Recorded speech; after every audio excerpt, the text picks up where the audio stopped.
shit that we on. This shit that we on.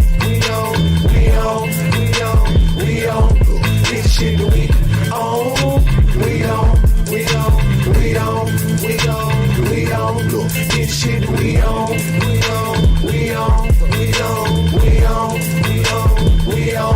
This shit that we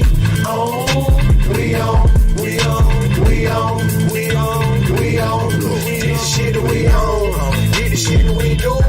Claim niggas an animal, come wild and out like the zoo. Caged up, let us loose. Caged up, let us loose. Flat lies on the matter, nigga, when you're lying dead on the news. Gotta bang that blue. Gotta bang that blue. Cops kill your blood, niggas, I ain't talking about pyro. Better get a clue. Better get a clue. Wake up, my big boo, this shit can happen to you. Treating us like fools. Keep killing our youth. Spreading lies in our schools. They ain't telling the truth. Fuck all of they rules. Fuck all of they rules. Signing off is a new nigga with a hat or two. Now, this shit that we on. This shit that we on. This shit that we on.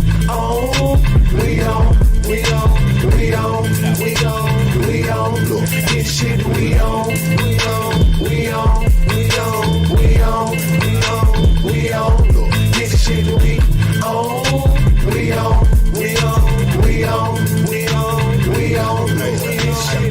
Ain't trying to just sit around and get about everything we going through. Ain't trying to live life and thank God like who the fuck is you?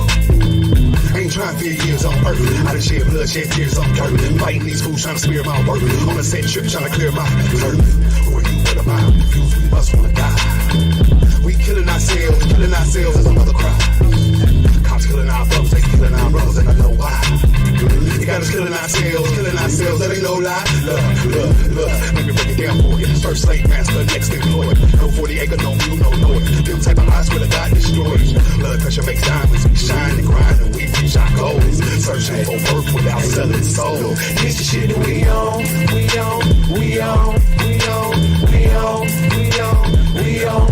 This shit that we on. It'd have been the water, it wouldn't have been that stupid. Yeah, But.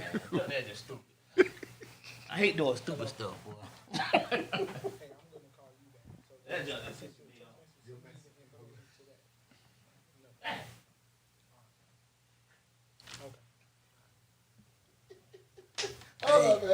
JT. We on. This shit we on.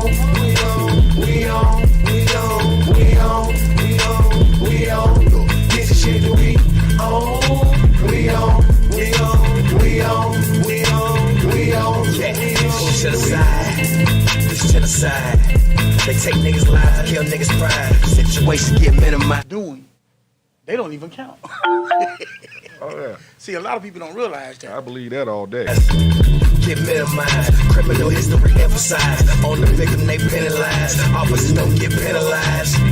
Get penalized. Big business is an enterprise. Social media they hypnotize. That's what people don't realize. Jail and slavery the same thing. Gotta look at what it symbolized. Still going through the same pain. About time that we improvise. Nat Turner, or Dr. King.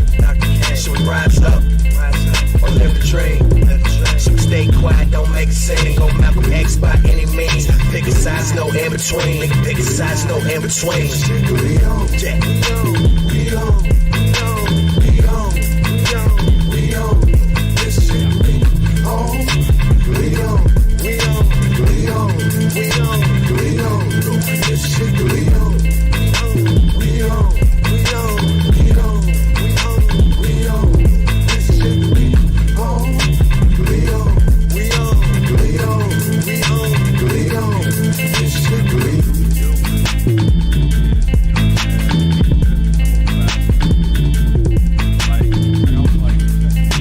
I was like, well, when God introduced, God said, I made my image, right? God introduced himself. Right. What did he say? Did he explain who he was or what he do? That was his introduction. That's right. Right. That's right. Who you, I am. Everything. You know what I'm saying? I was like, man, me.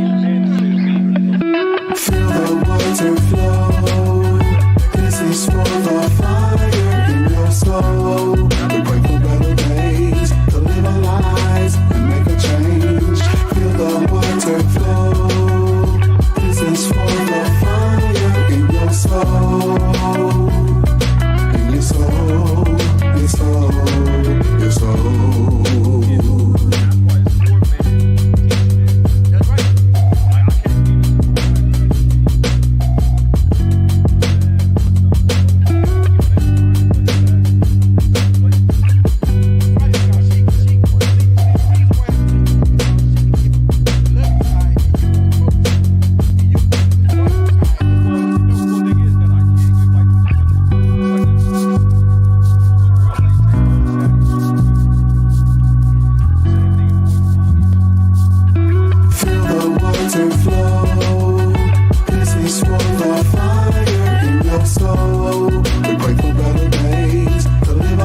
lost my soul, nearly lost my faith. When I lost my brother, that's the day it went away. Mama cried, so did granny did too. So lost, so hurt, I ain't know what to do. So I yell, and I cuss up at God, like why in the fuck? How could you do that? Bring that pain in my family, it's something we did. Tell me you mad at me, cause I can't deal. And it's hard to live without my brother, and it's hard to forgive, but still I pray.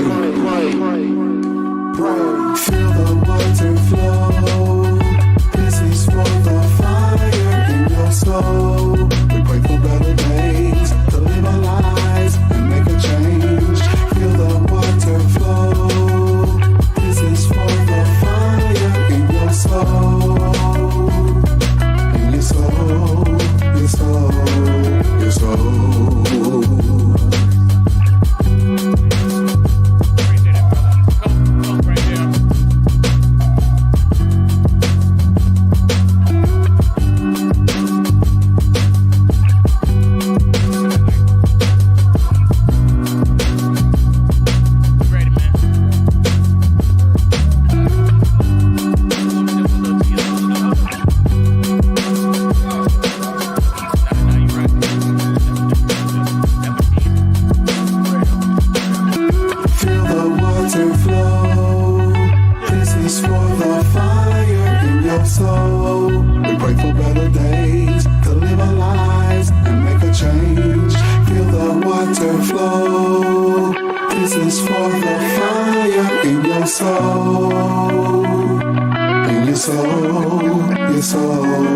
your soul. Warm it up then. I ain't know what your life like, but I'm just trying to get my soul right. Been struggling my whole life. What's happening, people? What's going on? It is Tuesday. It is 8 p.m. So y'all know what time it is. It is time for Classic Conversations with JT and Low. Our version of 8 p.m., y'all. Yeah. My apologies. You know, I've been jet setting. So got a little jet lag on me, but I'm feeling pretty good about what we're going to be discussing tonight. Two things we're going to touch on tonight. One is going to be the black church and giving our opinions on whether or not the black church has failed the black community during these crazy times. And we're also going to get into the I don't even know what to call it. The Black contract with America is what it is. That's okay. We're going to touch on the black contract with America, but before we get going, contract with Black America. But before we get going, Ice Cube. We're going to Ice Cube. That's what we're talking about. That's what it is. But I'm going to give my guests a moment to introduce themselves. A man to my right, go ahead, brother. Let everybody know who you are. Microphone right there. Yeah, Jesse Bingham, how you doing? Actor, writer. Go ahead. Let them know. Tell them to follow you. Tell what you do. Oh, yeah. Jesse Bingham, actor, writer. You can follow me on IG, actor Jesse Bingham, Facebook, all the reachable social media platforms under Jesse Bingham. And he's low key activist also. I tell you, for real. Go ahead, brother. Henry Jabril Hutchins, ordained minister of the gospel. You can reach me at Facebook under Henry Jabril, Gibrel Hutchins, Hutchins. Okay, so there it is. And as you know, my trusted colleague over here, Mr. Angelo Sykes, Mr. Low Down, Mr. I'm behind the scenes, but now I'm starting to step out and take pictures with people. Angelo Sykes. What up, though? By the way, the Steelers are 6-0, just in case anybody didn't know. Just thought I'd throw that out there. Go ahead, JT. What we got tonight, brother? Well, my Giants is going for that number one pick, bro. I think we almost there. But we'll get into sports another time. But listen, Kareem, I see y'all, man. The black community, we have always believed in the church. We talked about this on the show another time where the black community has always believed that on Sunday, anything that you did wrong, you could go, hopefully you would pay your tithes, and you would ask for forgiveness, and everything started all over again with your next week. But during all these crazy times, you know, a lot of people have not been able to go to the actual building of the church, you know, to go to their church home is what they call it. You know, so I know that there's been some things going on with giving some COVID tests out and everything, but all in all, I haven't heard a lot about the black churches helping or leading. I guess that's what I'm thinking. Are they leading us towards voting? Are they leading us towards fighting this pandemic thing? Or, you know, or have any of the leaders stepped out and done that? And if they haven't, what do you think about it? You think that's them failing the black community? Start with you, man. Well, actually, you first must disciple what is the church. A temple of worship is different from a church. A temple of worship is just like this building. It's somewhere to meet. Mm-hmm. But the church is the actual body, the actual embodiment, the people. Right. And as far as saying, have the black church failed? I mean, to be honest with you, since the civil rights struggle, it ain't been a black church. And the reason why, once they began to get rights, everybody went their separate ways. There are temples of worship still around, Right. but a unity as one body, a church, it don't exist. You got Creflo Dollar over here, you got Eddie Long was over there, and this pastor over here, and this pastor over there, and they're all separate from each other. So you got different entities, which together we stand, divided we fall. I get you with that, but in those entities, they do have their leaders of the people within those entities. So Yeah. are they? That's what I'm saying. Even, of course, we're not going to have one big church. That's not going to happen. It's not going to happen. We have separate churches, separate entities. But with that, getting off of the defining moments and everything, do you think that, say, your church? And was there ever a one church? No, that's right. That's what I'm finna get him to see. But we're going to hold that for the No. See, that's what you got to understand. All right, go ahead. They was all one purpose during the civil rights struggle, dude. They all went to different temples of worship, but the church itself, like I say, was the body. They had one goal in mind.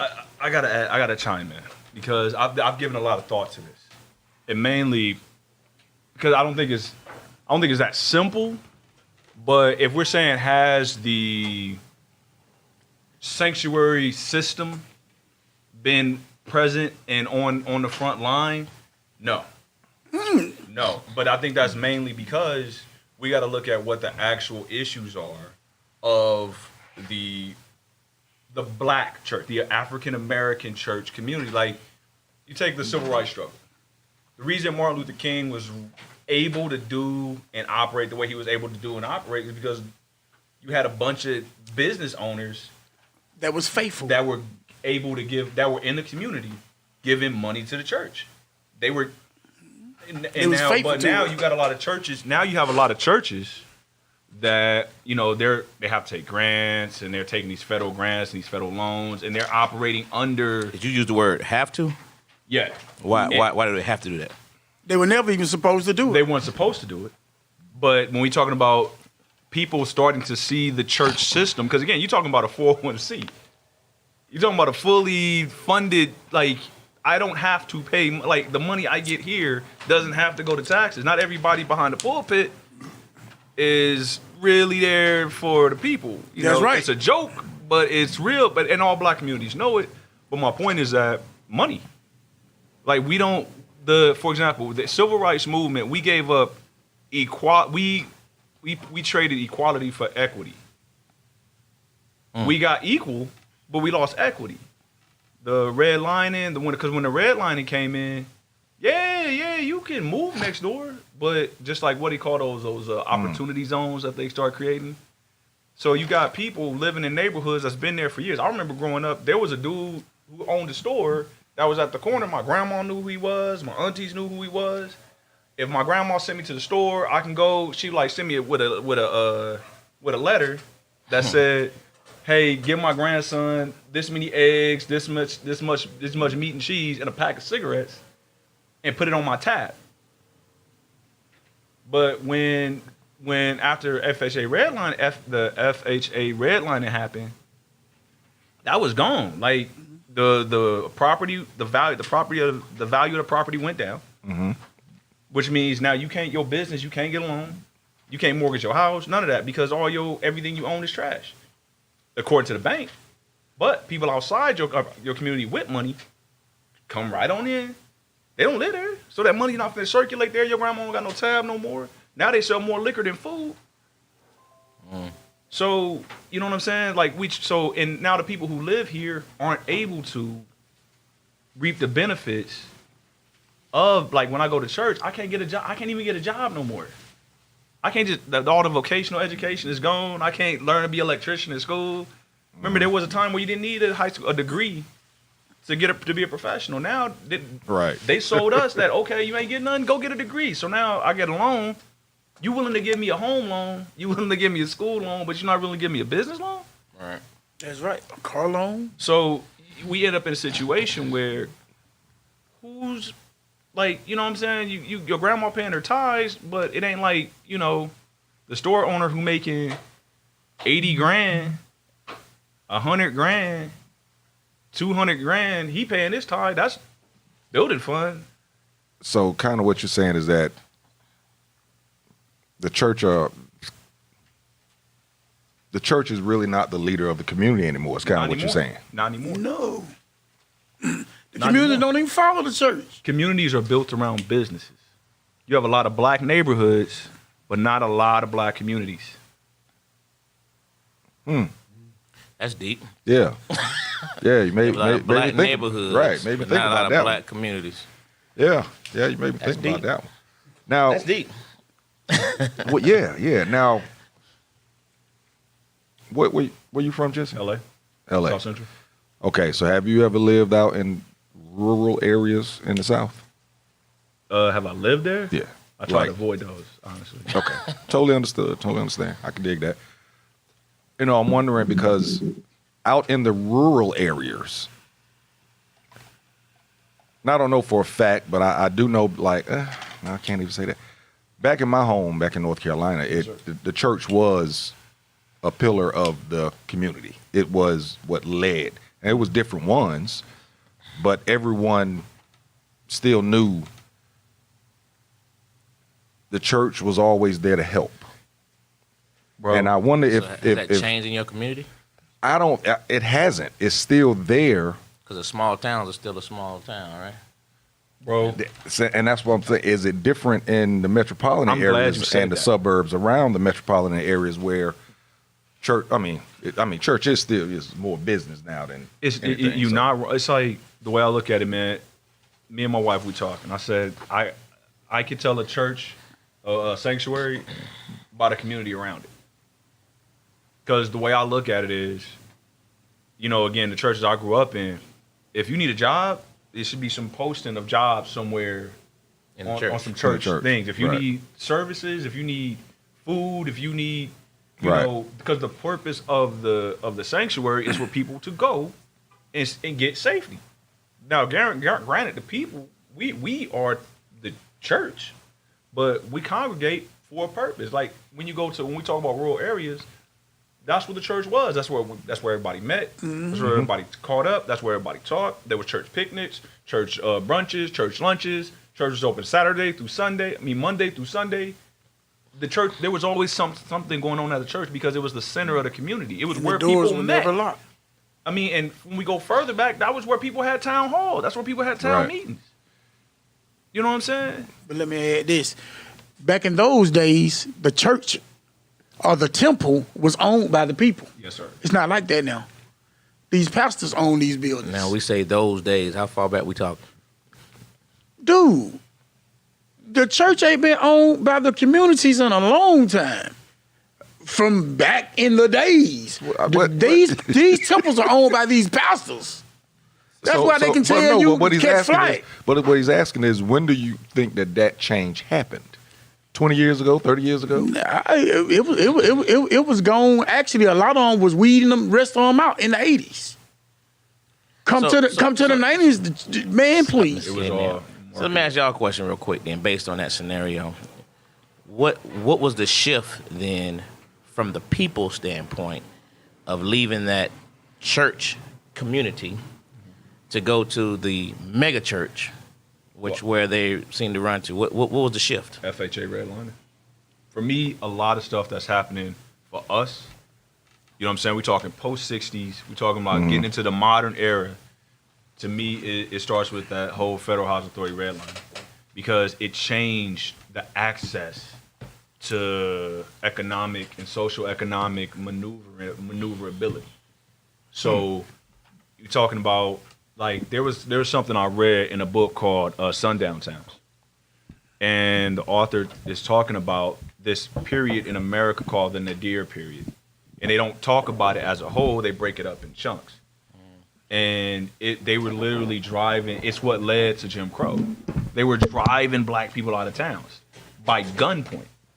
I'm talking, like, it was so common that, you know what I'm saying? Like, it became so common, and it had nothing to do with anything like tactile. It became like a thing of pride for a lot of these communities that were like, oh, we only have like 3 black people in our town. Oh, we only have one. It became an objective conversation. So by the time Jim Crow comes around, segregated, we were functioning. It was us. But then when you remove that, now the federal government saying, nah, y'all where you at ain't worth nothing, according to the banks. It's not just a personal opinion of some bigot. According to the banks, all y'all. So now we're forced to live in the city. So you have black cities, white suburbs. So we're now in the city, the same cities that white people were in, the same cities that all these other people were in. We're still there. It's just now we don't have a community where there are houses and this local community where we run everything. Now we're participating in the government city. Not blaming the government per se, but saying we're just participants now in somebody else's community, and we no longer dictate how we live. We're just kind of, from pillar to post as far as how we getting it in. We lost control of our merchant class and put us in a vulnerable position because we live in a capitalist society. And without a merchant class in a capitalist society, you playing Monopoly with one dice. But I get that part, but I mean, there's some people, and I know we're talking about red lines and everything, but the zones and everything. But there are people that travel a long way to go to these quote unquote mega churches, yes, sir. Say here in Atlanta. Oh, and I'm just like, Angelo brought up. I mean, he said, when did it start? To where it was, is it more stylish to go to that church? Yeah. So that you think that had a lot to do with that movement? I firmly believe poverty is the catalyst for a lot of there's poverty to me, and there's poverty as a dysfunction and poverty as a reality, right? And one leads to the other, but I feel wholeheartedly that when someone has the poverty mindset where it's like, I'm afraid I gotta keep from losing something, not what I have to gain, but focus on what I have to lose. That's what we get. We get it because now now Black Americans have a poverty culture, to where looking the part or being a part of something that looks the part is more psychologically valuable than what, because I'm poor. I live in a situation where like 25% of African Americans live under the poverty line. Oh, you know what?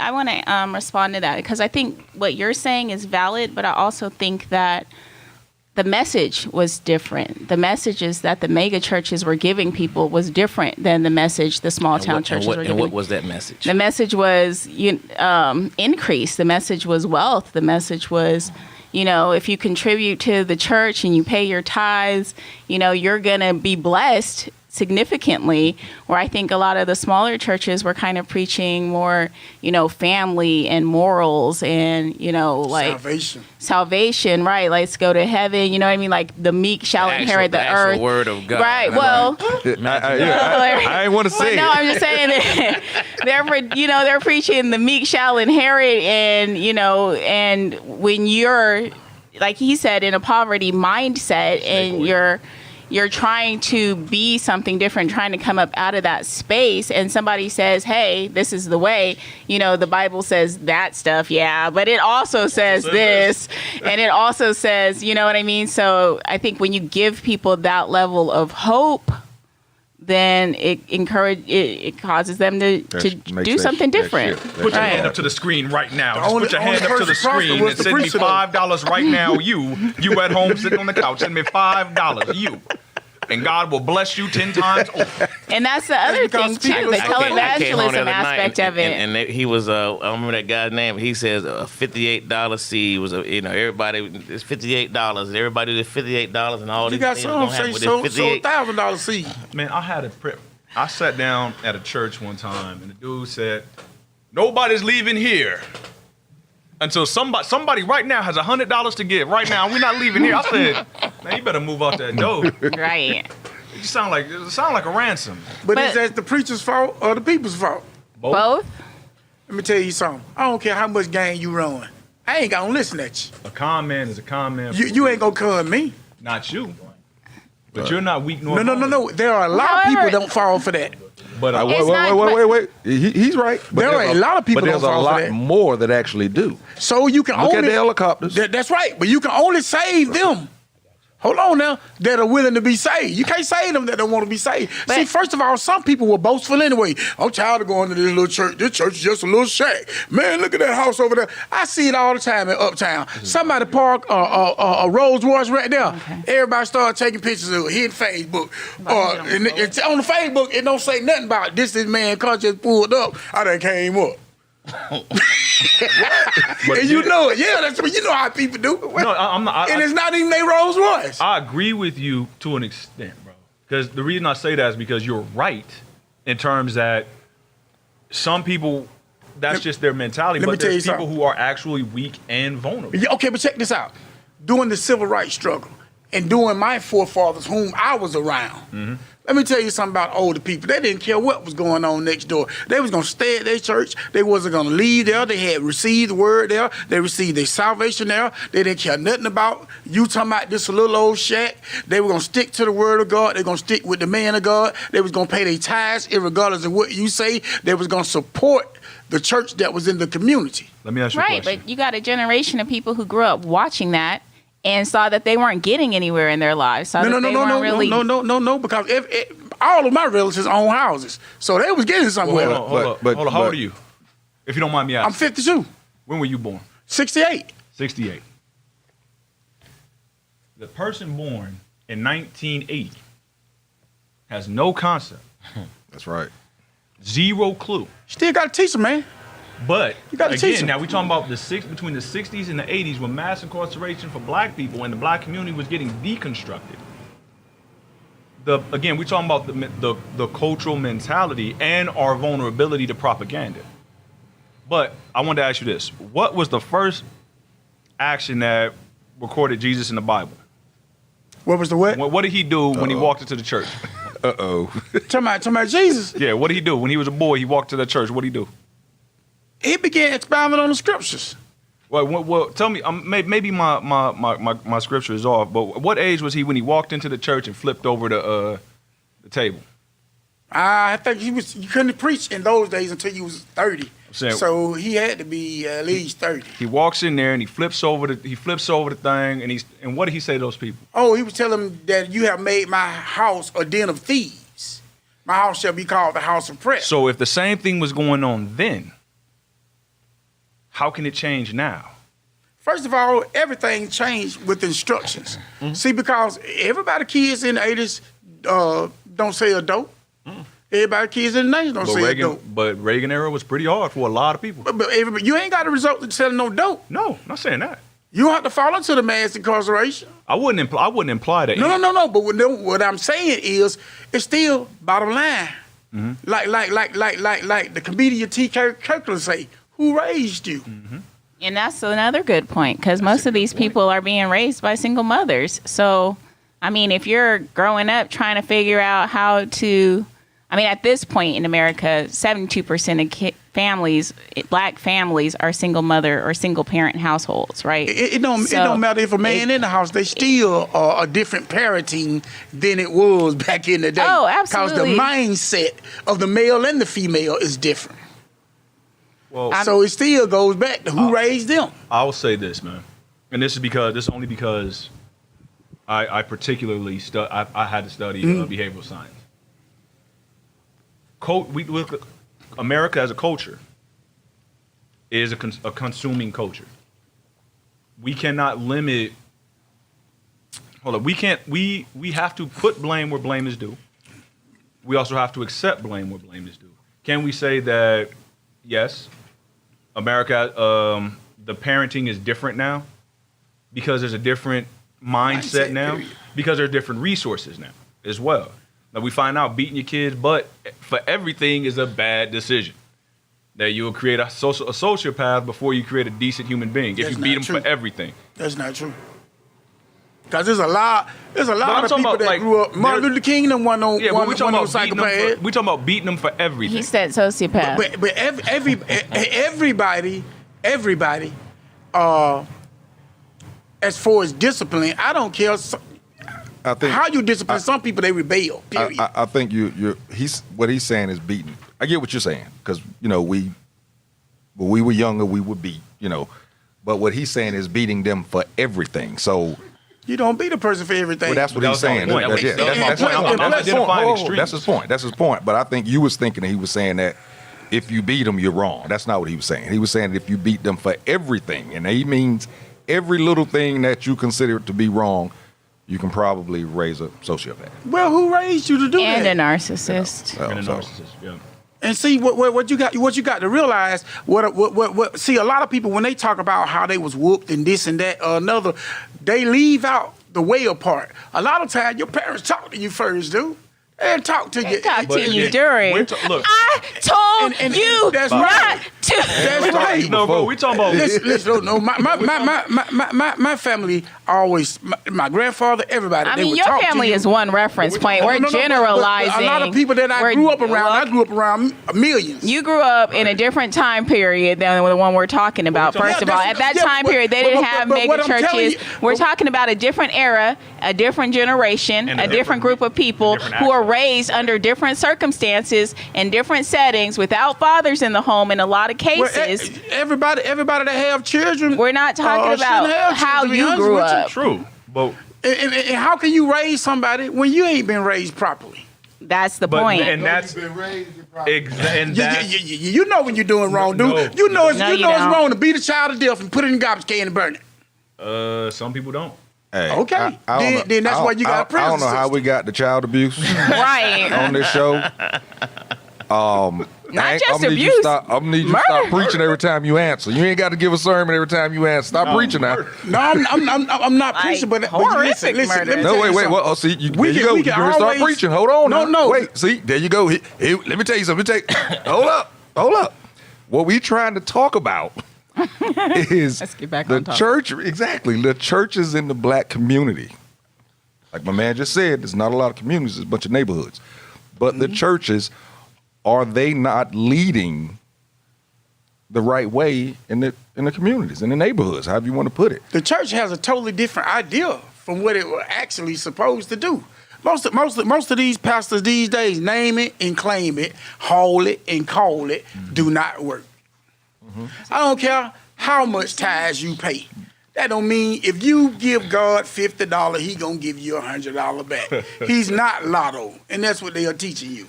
Right. Pay your tithes. You don't pay your tithes, you ain't gonna be blessed. I'm gonna say a prayer for you, but you got to give me $1,000 because So- God ain't gonna answer you if you don't pay me. So the church has failed the black community because it's no longer about salvation. It's about No, the almighty dollar. Or is it, what, No, the church ain't failed. The community don't want to listen to the church because it don't want to hear about salvation. You just said Right, that the pastors is asking for. Everybody that has a temple is not a church. Okay. If you're not Wait. Yeah, you're going to a level. You're getting to. We're talking about the average. The ones person. that's out there where people go to serve the Lord, we're calling them churches for today. All right.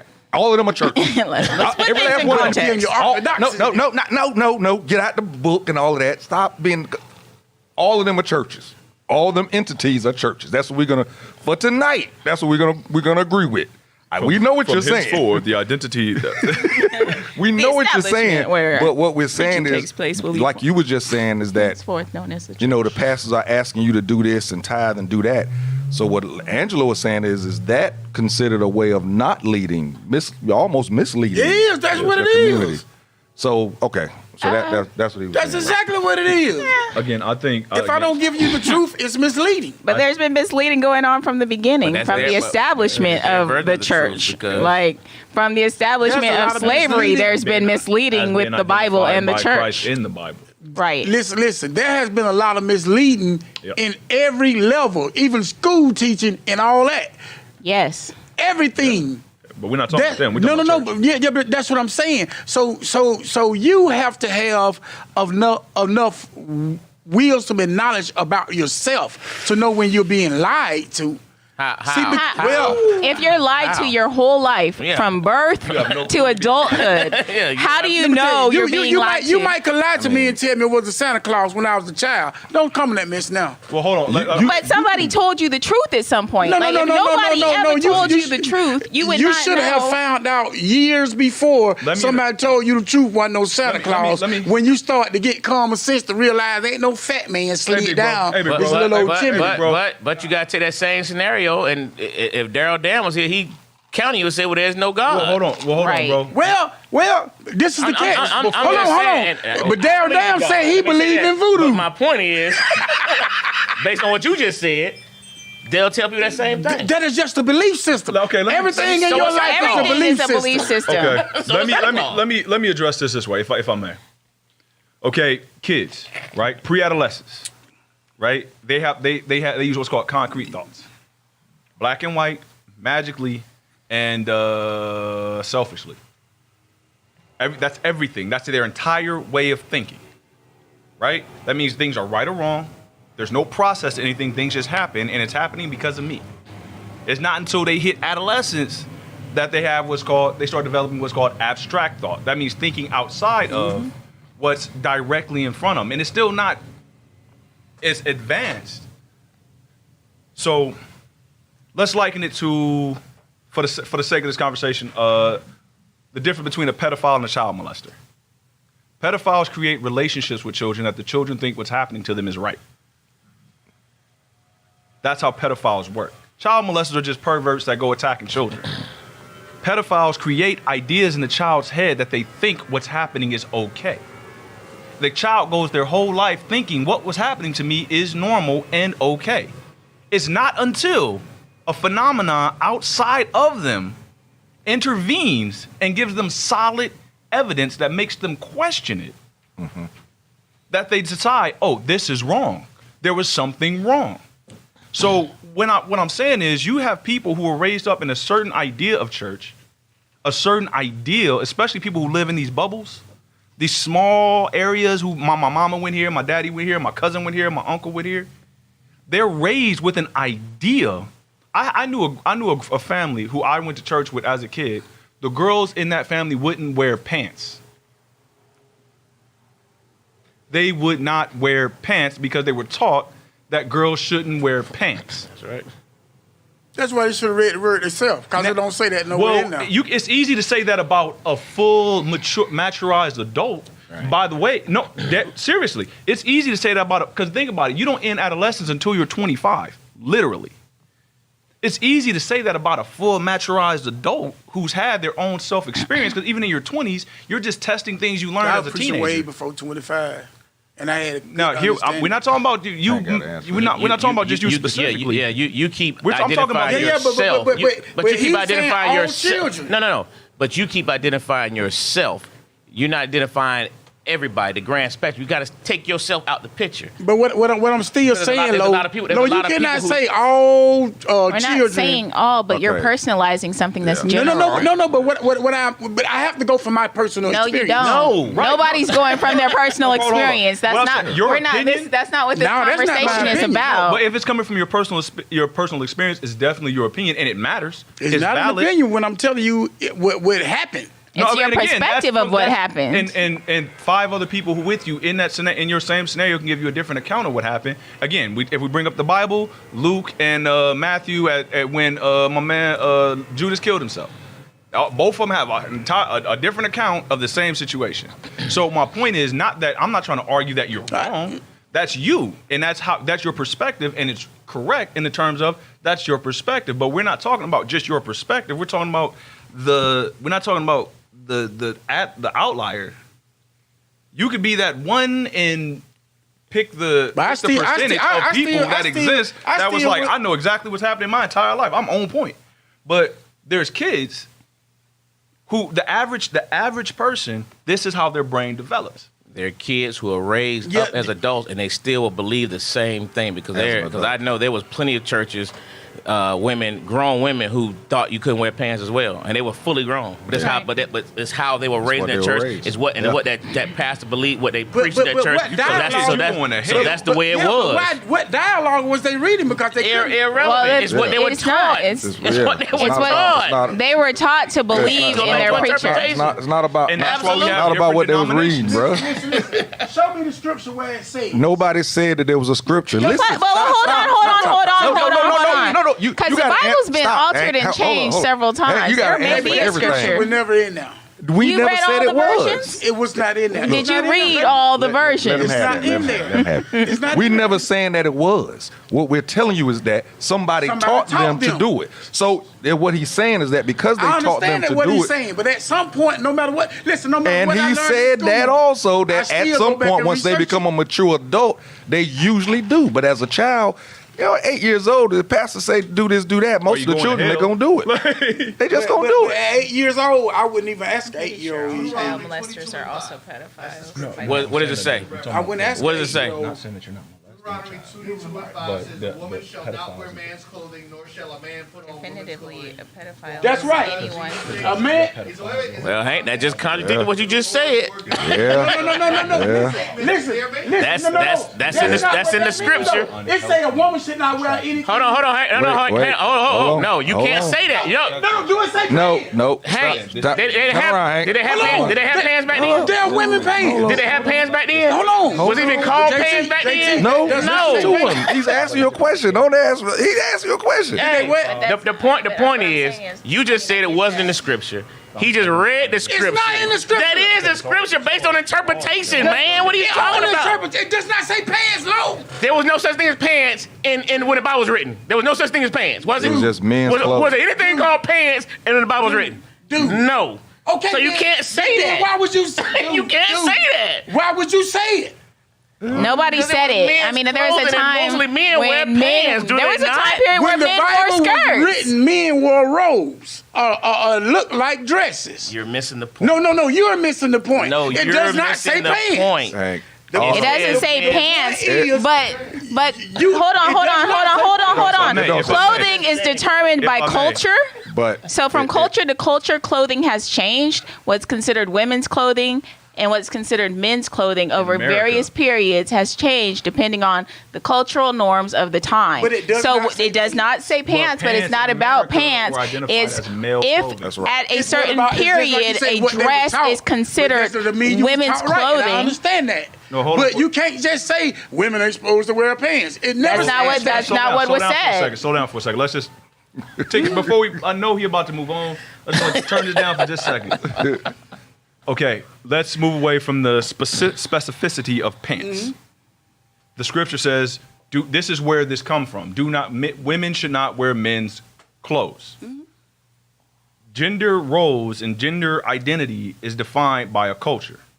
So if I'm in Iran, that's that. In America, pants at some point were identified as male clothing. So Christians in America, identifying pants as male clothing, we're like, hey, woman, I bet not catch you in pants. Because we identify that as male clothing. Not saying that. That's the point. Not saying that you are saying this, but they're like, what's the difference between a Protestant and a Catholic? Perception. Perception matters, especially in cultural groups that are isolated, because it can get you killed. Who wrote the book of Deuteronomy? I don't know. Moses. Yes, one of the 5 books of Moses. Ooh, boy. I just wonder why that was even a. So is the church? topic. Has the church failed us? Thank you. Let's get back to that. That's kind of my point. See, this. Yeah. This, What do I you don't- believe the responsibility of the church is? Well, that's That's The a great responsibility That's of a, the that's church. that is a great responsibility question. of the church should be the very question. first responsibility of the church is to lead people to Christ. Period. Christian church. Specify. Yeah. You know, right? Yeah. Because the Catholic Church ain't gonna lead you to Christ. Why? Because that's not It's the way the Catholic it's Church. not what they believe in. I keep telling people Catholics are not Christians. They're not. They believe in the value of Catholics- If they were not the Catholics originated Christianity. did not. Yes, they did. the oldest church in the world is in Ethiopia. Oh, we about this about to Yeah. Yeah. That's why I said, uh-oh. Oh, we done had these Roman before, bro. Catholic Church is what spread it. They didn't initiate it. They They didn't even spread it because they didn't have no doctrine to spread it. It was translated from the Hebrew. Well, no, we understand that, but the Roman Catholic Church is responsible. They spread it. They spread it all over the world, and they use it like a Trojan horse to get a whole lot of a whole lot. But what is the so if we're asking what the responsibility So of if the that- church is in America? If the Catholic Church is responsible for spreading Christianity, why would you say that they're not a Christian church? They're not. They don't even believe. So why the way would they that spread churches Christianity if they're not a Christian church? Manifest destiny. Meaning what? Propaganda. believe. To get you to do what they want you to do. You gotta share a microphone. Yeah, Come on up yeah. here. Huh? Folks, then we talking to I'm ourselves. just saying that they are a Christian church. They believe in Christ. That definitively is what makes a Christian church. No, it's if not. they believe No, the it's not. Virgin, quote unquote, Virgin Mary gave birth to a son named Jesus Yeah, Christ, but when they pray then that Holy makes them Mary, a Mother of Christian God. church. That has nothing to do with Christianity. Huh? Slide out in here. No, come on. Unless you're one of the people that No, we believe need you on that camera. Christianity You gotta share a comes microphone. from the me slide aspect No, he of said microphone down here. Mike, grab do this. you confess with your mouth he and coulda believe in shared your this heart one. that Christ is the Savior and the Son We of don't share God? Mike. But they do believe that. I mean, that's what Catholicism is founded on. Am I in? Yeah, You're in. Yeah. Good. You won't. Okay. Okay, so we're gonna ain't talk crying about yet, this. my So JT. no, you good. No, but it's. I mean, it's a good anything question, Christian but is it means- great propaganda, but I'm saying the Catholic Church is also a Christian religion. That's all I was saying. No, it's not. The Roman Catholic Church is responsible for the spread of the Christian religion because what they Aggressive realized, spread. right? Because what they realized, they started it off doing the Crusades, and they realized that they were not able to. They were losing too much as it related to manpower and resources fighting these wars all across the hemisphere that they were in. Is this Constantine or Nero? This was. Well, it depends on which set of crusades you're talking about. Oh, Because there were two. Because on the Constantine, yeah. he just made it a law that his Yeah, people follow. They did. That was the whole point when we talked about the last time I was here with the Council of Nicene. The Council of Nicene. When they decided to change it and say, okay, what we're going to do is take their religion, we're going to alter it so that it puts us in a position of power.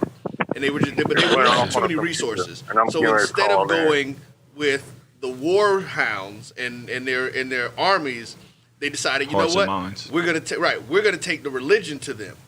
And we're gonna now give them back their religion. I gotta find it because I was thinking about it the last time I was here. There was a letter that was written from one of the 12 disciples that was sent to people and sent to leaders of I know a couple of countries in Africa and some of the one, and I forget where the other one was, but it was a couple of countries in Africa, and they tell them our stories of like John and Peter and all these people are not very different than yours. And one of them, I actually think one of the letters actually mentions Haru, who African people say is actually where Jesus comes from. came from. Yeah. He is the biblical equivalent. He is the Jesus. original pattern that Jesus was supposed to be made from. And if you go through it, you can look it up. Just Google who is Haru, and it's Heru. And he had lived thousands of years before Jesus Christ was supposed to have lived, and he had all the same things. He had 12 disciples. He went around, spreading the word and all those different things. So they use manifest destiny, saying that it is our responsibility and our right to teach everyone else because we are the smarter. We own everything. But it's manipulation. It's just all the Bible was in the early centuries is what TV is now. It's a method of controlling people without fighting them. Right. I I agree with you. Hold on one sec. We got a caller. Go ahead, caller. That was deep. It was deep. Is it still on? Hello? You hear me? Yeah, we got you now. Go ahead. Can you hear me? We hear you. Okay. Hey, I cannot get through on the computer and stuff, so I can't see the reaction and everything to what I'm about to say. So I just want to say it on the phone, and I go back to listen to y'all because I know y'all had your original subjects tonight was going to be on Ice Cube and the church, right? And so I just want to throw out a couple of things, and like I said, I'm just going to hang up. And then I'm going to let y'all react to it, okay, if you don't mind. Go for it. Okay, look, first thing, I want to throw out the thing on Ice Cube. Okay. And I'm not going to slam the brother because I know his intentions are well-founded. But as I said online, is that Cube is not the person equipped enough to try to solve the problems of the black community. I'm not saying he can't be a part of it. But I'm saying that he himself is not the person to fix the problem. As I said to my nephew, you need somebody like a Ron Brown, the late Ron Brown, to do nation building. What Cube is talking about in the agenda with Black America, that's a nation building thing. And that's something that's going to take a much longer conversation. The only thing I slam, and I'm not saying I slam him, the only thing I disagree with Cube about is dealing with Donald Trump. For one thing, you're dealing with a liar, and soon he'll be a convicted liar. And we're too close to the election to be dealing with a Donald Trump. If he wanted to deal with somebody in the Republican Party, he could have dealt with what's going to be left over after this election next week. So that's what I want to say about Q. The other thing I want to say is about the ministers, which is my favorite target, and is that the black ministers in this country are not the black ministers of my day. That's right. They're all about the money. They are afraid to get themselves involved in any kind of political actions because the first thing they whine about, they're going to look at my taxes. As my nephew said, if you're not doing anything wrong, why you got to worry about them looking at your taxes, you know? And the things that you can say in the church, yes, there's certain things you can't say in the church, you know, under the tax under this, but nothing stops you from speaking your mind outside of the church on the First Amendment. But the problem you got with these churches today is that they're all about the money. They're all about filling that plate. They're not out there doing what they should be doing because as my nephew, both my nephews will tell you, I've been on them like right on life. Because you still to this day don't have one religious denomination, one religious convention who have came out against Donald Trump. Not one. You have had individual ministers now, but you have no organizations who have came out against Donald Trump. And I'd like y'all to talk about that because, like I said, I can't go back and forth with you due to whatever's wrong with the computer. But like I say, the place of the church is not what the place of the church was when I was coming up. You know, and also Ice Cube, and I'll let y'all go with that. And thanks for letting me get through. Hey, before you go off though, briefly tell us what was the church as you were coming up? What did you see then? What you saw then, and I want to digress just for 1 second. Okay. If those of you who have ever watched any of the documentaries on Dr. King, you would know that Dr. King now everybody loves him. Just like everybody loves Muhammad Ali now. But during the time, they didn't.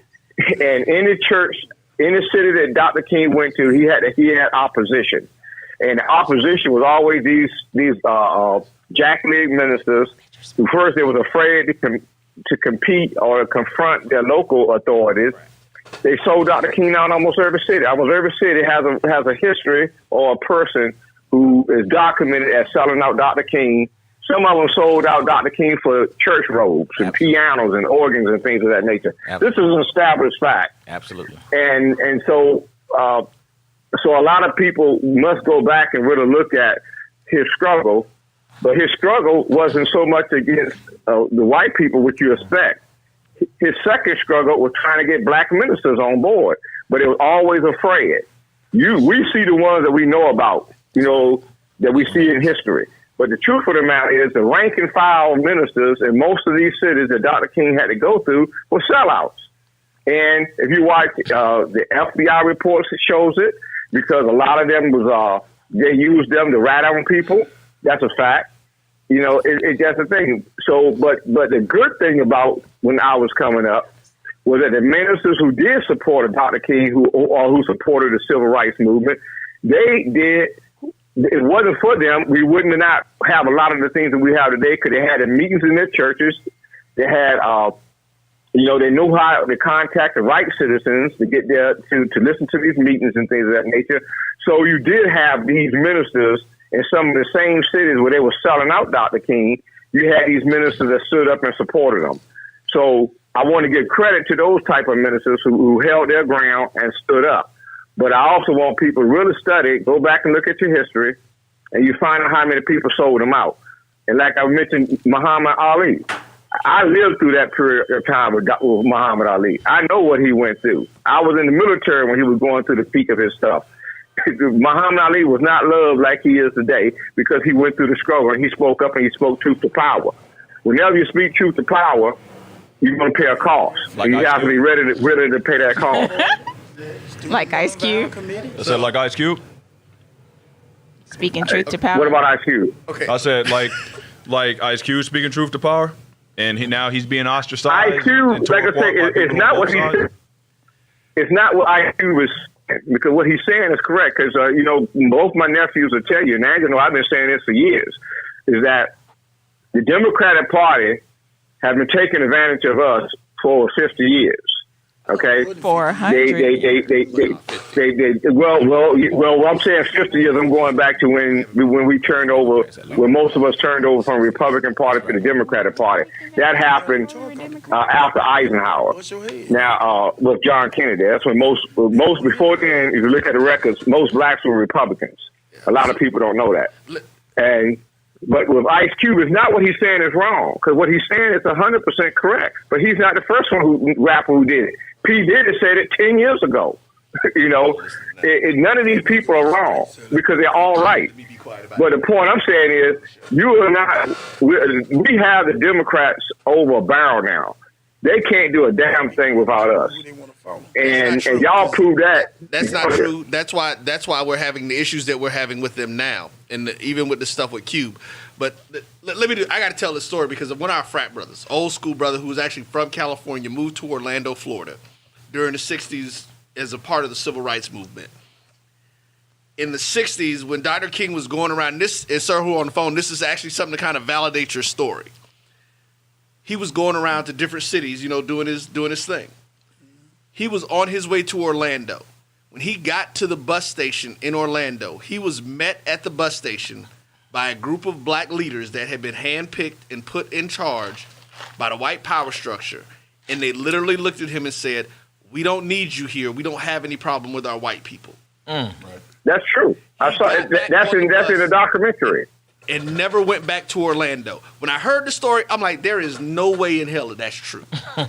In 2007 or so, I got an opportunity to interview his oldest daughter and asked her about that story. She said it is 100% true.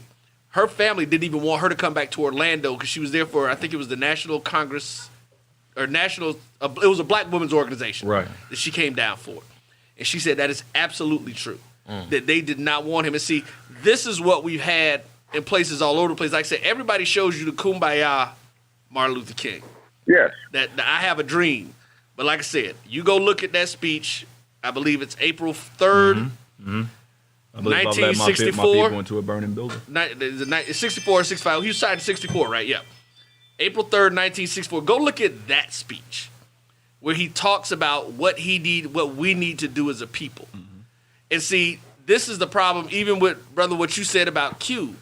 Who did Martin Luther King sit down with again? Who do you ask permission to? Well, what president? No. What president was that he sat down with again? Johnson. And Kennedy. Who has historically been called one of the most racist presidents in this country's history. I'll be remiss if I didn't point this out, man. In my study of history, there's 3 schools of thought in the black community as far as politics. And that comes from Marcus Garvey, Booker T. Washington, and W.B. Du Bois. These are 3 men with 3 different backgrounds, 3 entirely different backgrounds. W.B. Du Bois was born free, and he went to I think it was Yale. Booker T. Washington was a slave, was no longer a slave, and had a different outlook. Marcus Garvey was born in Jamaica, educated in England, and came to America. And one was a separatist, one was neutral, and one was an accommodationist. Politically, they used the political machine to pit them against each other. See, the definition of enemy and ally boils down to 2 things. An ally is somebody who's on my side and has the same goals. An enemy is somebody who's on the opposite end of me and has opposing goals.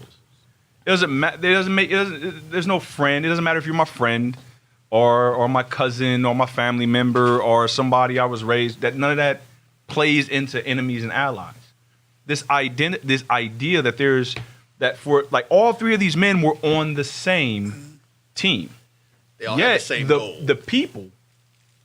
All the people were pit in this mindset that somehow that guy is more right than that guy when all these guys had their best interest at heart.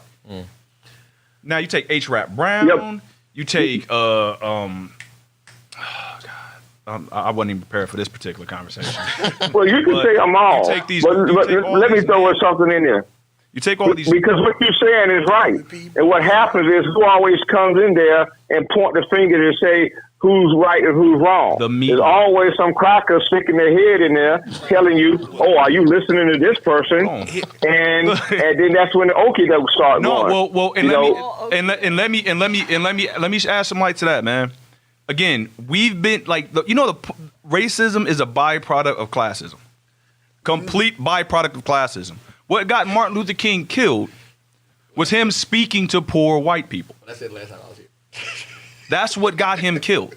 The reason, what's that man named Bernie Sanders will not be president because he was talking to poor white people, telling poor white people, because the point of racism was to convince poor white people to rank and file.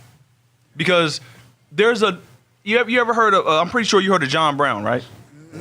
Absolutely. John Brown was crazy. Him. He was a crazy man.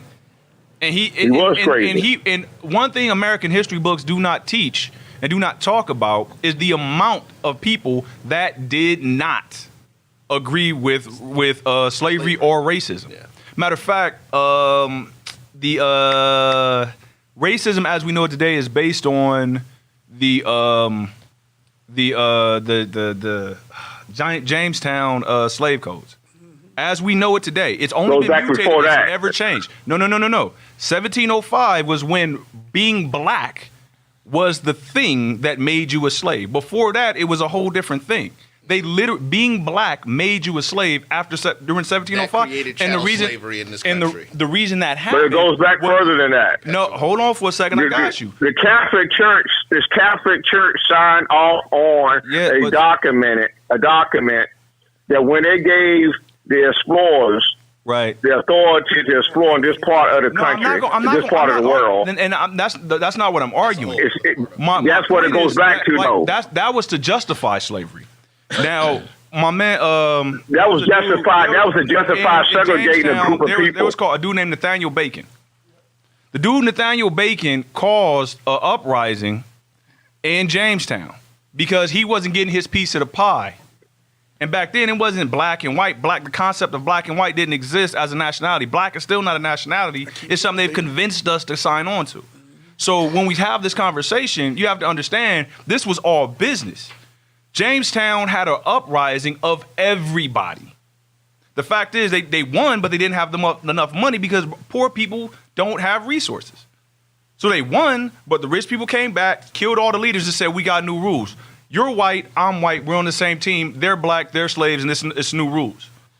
And if you don't want to be them, then, matter of fact, they had a rule that said from this point on, black people cannot marry white people. Now, here's the thing about rules. Rules only exist if there's a precedence for it. Think about that. They had to have a rule that says black people and white people can no longer marry and a white man cannot work for a black man. Not only did they say that, they said, if you marry a black person, you will go to jail and we will fine you $400. And there was constant rebellions. And again, it went from that to black codes and went from that to truancy laws and went from that to Jim Crow and redlining, and it goes on and on and on. And let me jump in right there to say something that a lot of people don't know about. There's a movie called The Gangs of New York. Mm-hmm. Bro. Go look at The Gangs of New York. Now, here's the first part about it. It doesn't deal a lot with black people, but what it is, The Gangs of New York is a movie about the start of the industrial age in the United States. When all of these immigrants, Donald Trump's great-grandparents or parents, all these immigrants from these other places started coming to the United States. It was fresh out of slavery. If you go back, I guarantee you, if you go back and research who were the people who did all of the Tulsa-type burnings and riots where they destroyed these black communities, you will find that it was the immigrants who were coming into this country at the beginning of the industrial age. Why were they doing that? Because the elitist, rich white people told them, y'all gonna let these niggas get above y'all? Yep. And that's exactly what it was. Because they were, you have to remember, these people, the term, you don't have a pot to piss in or a window to throw it out. That was something literal that people were doing. They were taking urine and selling it places for, I don't know what the hell they were doing it for, I don't know. But these were white people that were going through these problems. And so they targeted, and it's always been, the media process has always been the same thing. Mm-hmm. If you can take the lowest white man and make him feel that he is better than the highest black man, you don't got to you don't got to rob him, he'll hand you his wallet. He'll give you everything because he's going to believe, I can eventually get to where you are. And they're not telling you that you can't because the system isn't designed to do that. And see, that was, and I think I said last time I was here, Martin Luther King did not get killed because of what he was doing with black people. He was on the process of setting up another march that was going to bring poor people of all races to D.C. At the moment that you get all poor people banding together, it's just basic math. You got the 75% now standing up against the 25%. And they don't want that. Now, I know he about to push the button on us. I'm going to just say this last thing. This last thing, and I'm shutting up about this. To the topic. I always say this, man. The government is not your enemy. The government is no more your enemy than a gun is. Systems. A gun is the person who's handling the gun. You hope is on your side. Exactly. We're in it. We like when we talk about the position of the church and how it's affected black communities and rural communities. What it's done is, it's not supposed to sedate us. The church has turned into the thing that has sedated people into accepting subjugation, into accepting poverty, into accepting their situation. When the Bible does not teach you to accept subjugation or poverty. That's right. That's very true. That's 100% true. That's what it's always been. But the Bible itself, true. The Bible it's itself, also always been about subjugation. The Bible itself does not tell you to subjugate to man. That's right. There are enough scriptures in the Bible that the church were able to twist in order to make men feel like that's what the Bible says. You give me a rap song, I can give you two different stories. Easy. That's why we can't. That's why we were not, as black people in this country, that's why we weren't allowed to read. And we still don't. Because Nat Turner. And look what happened when he did. Nat Turner, 30 years. After Nat Turner, it was like, y'all can't read. No, it was already illegal. He wasn't supposed to learn how to read. And they were having, and what happened, if you saw the movie, it talks about it. The people in the area were having problem with their slaves. So the Come people, talk to 'em. they were like, hey, They brought listen, a you preacher. can read these parts of the Bible to the Right. people. You can read these parts. And he was like, well, wait a minute, let me see what it is that they not letting me read. Slaves, what- honor your Yeah, masters that's the as word. you That's honor still the the part church. that's been passed down But then to churches today. The literal verse after that, right very after next that, verse. the next And- sentence says, Masters, treat your slaves as wet, yourself, or or I'm going to treat you like you treat them.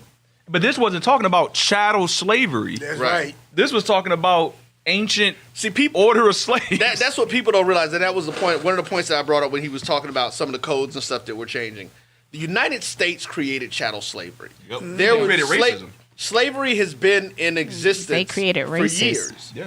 But what happened was They created your race. children were not your There was children no were not race born before into this. slavery. There was only nationality. Slaves were That's what I'm saying. usually They people created taken in war who decided to then commit to the new leadership regime. That's right. But if you were a slave, You were treated good. you were not necessarily. You may not. You weren't treated as well. But what happened But you was weren't when treated like a You your- weren't beat property. to death. your weren't treated like child. property. No. It's not that. See, chattel. See, people have the real part of chattel slavery is that it's hereditary. and that's in the slave code. Right. It's your children can be born into slavery. Before that, before they made those codes and before chattel slavery came into place in other places, children were not born into slavery. Nope. You can marry. According your way to the out. Bible, that is Right. not true. But see, When- that's part of the Bible. It was changed. We're talking. See, But I mean, that's what we're talking about. What the churches are teaching, right? And according to the Bible, like Noah, when he cursed his son, and he said, "You and all of your family and ancestors from here on out will be slaves." And that's why I they mean, said Ham is the children dark were inherited. Children were inheriting Imagine that slavery. anytime Like two black dudes talking. No.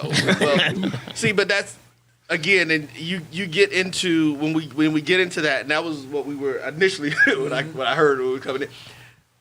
And he just said it. You can give everybody at this table the same exact verse, and we will see 6 different things. I'm an actor. I do it for a living. It's interpretation. That's why there are divisions of denominations. Primitive Baptist, Lutheran, Catholic, 7 day to the Protestant. next month Adventist Baptist. You got all these They different don't go out the same Baptists. books, though. Oh, yes, they do. They all come out of the King James Bible. Look at the See, Mormons. this is what people don't understand. All of these religions, it usually stands in about moral beliefs and what you believed in. Same thing. My ex-wife did not wear a pair of pants till she was 15 years old. She was brought up in the Church of God in Christ. Told you. That's right. CGOC. They didn't play that to let women wear. You could not wear pants. Period. She was cheerleading in a long skirt. Just all that kind of stuff. But it's because someone interpreted that. Mm-hmm. And just like the brother said, it's when you go culturally, that's where you determine what man's clothing is. So Right. that's how it became pants. Nobody was saying it was pants. It was always said that you cannot wear man's clothing. But if you're here, I guess, damn, all the women here going to jail. I've been going to hell. So, they screwed at this point. Fire and brimstone. yeah, that's the point. Culture changes. Yeah, and that is the reality of it. The church don't go by the culture, though. Yes, it does. No, it did not. Absolutely No, it did does. not. Actually, that's where your churches come from. The churches develop a Your culture. church follows culture. There's part of nowhere it. in Scripture where we go by culture. Wait, There is wait, Hold wait. on. See, You're thinking of two different things now. Stop going with what he. We're not talking about when you I say wanna the go by church. Hold Scripture. on, no. See, you're saying scripture. It doesn't matter. The church will manipulate the scripture to what they want it to do and what they want it to say. I told Because you the got story. fire and Hold breakstone on. preachers. You got Well, what do you call nowadays them? you got. I don't care what. prosperity. I got don't the care. Hold on, prosperity that's preachers. right. And, Those are the new ones. you got to read for yourself to decipher. Yeah, now Let me the tell you Bible says something. that. You know, But see, you got to understand But something. Hold on. Like, something you keep saying you got to read for yourself. Listen to me. I've read the Bible. I ain't getting nothing out of it. Oh, wait a minute. But when I go to church and there's a pastor up there preaching that and they go through something, I can actually understand it coming that way. You keep saying that you have to read it. Some people will read it and still not understand it. So they have to go on what the pastor, the church that they go to, Some people they just have to interpret. go. I ain't going on what he There said. you go. There you go. I There you won't go on what There he you say. go with I again.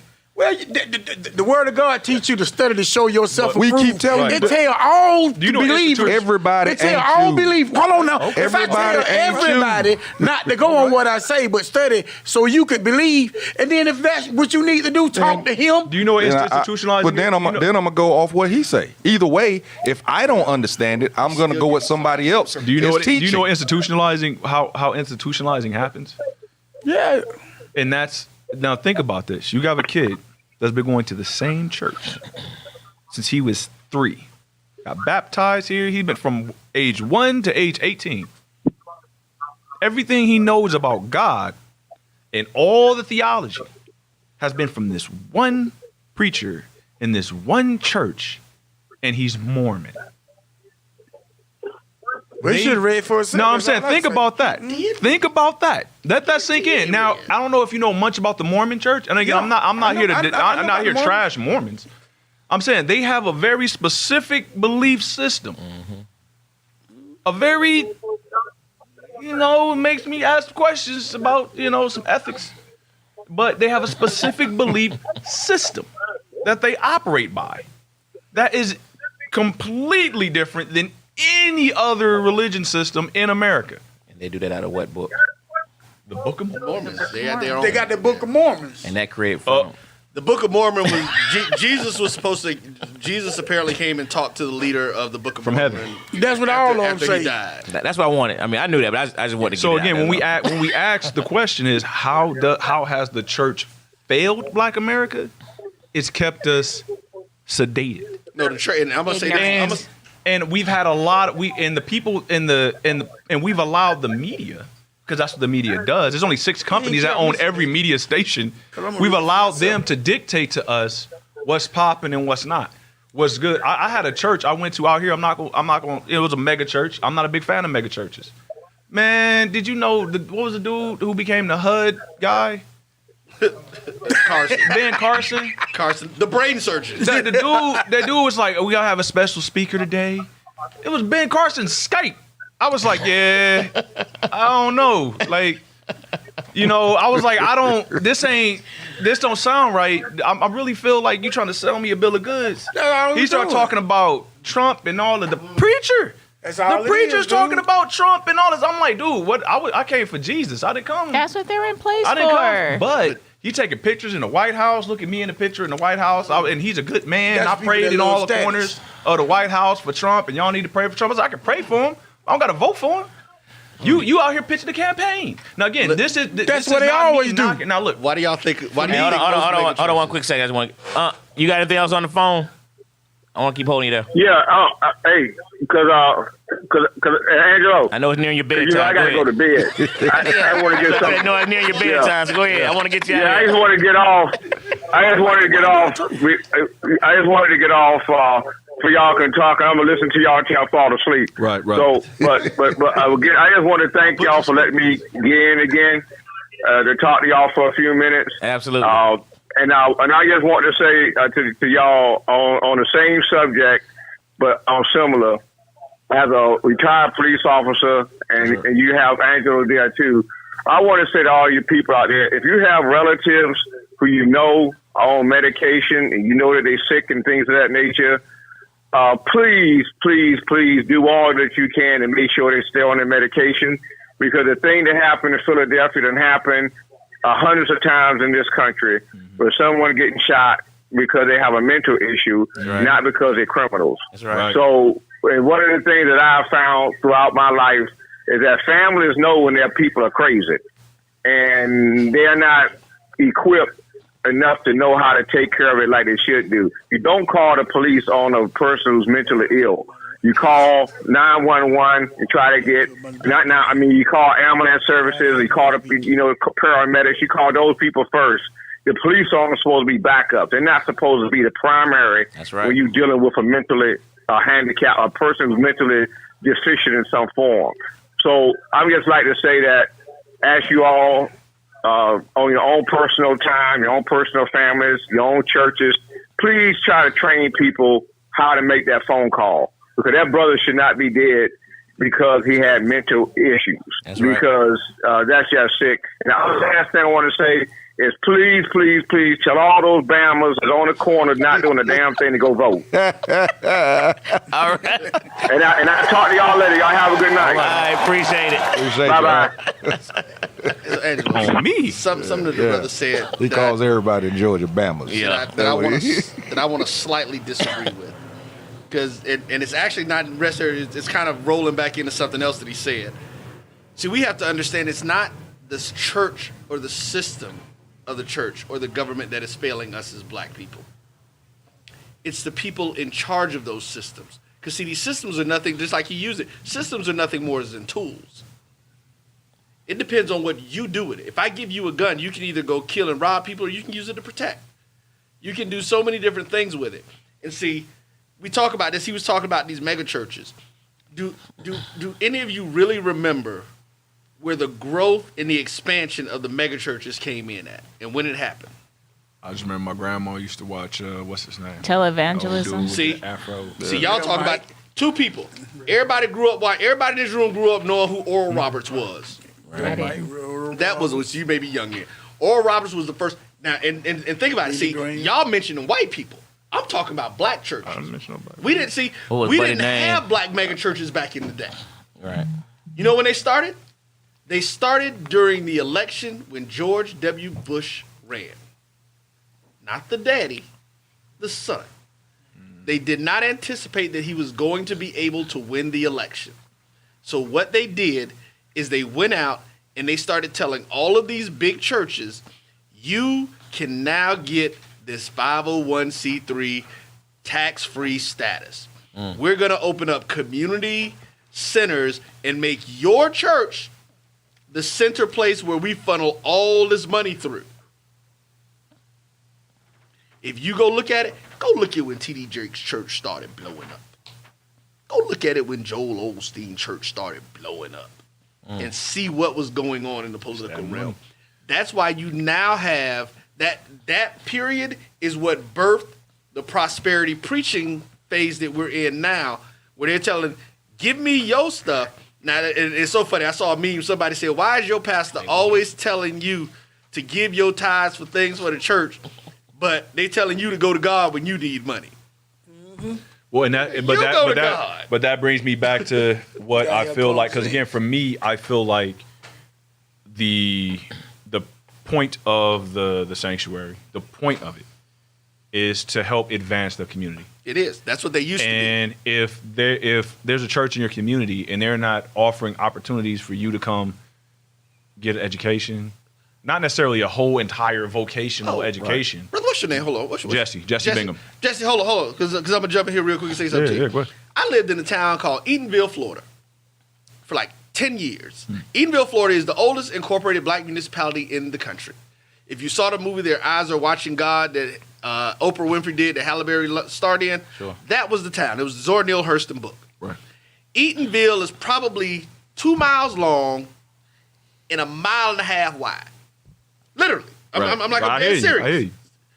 There were at least 15 churches in Eatonville.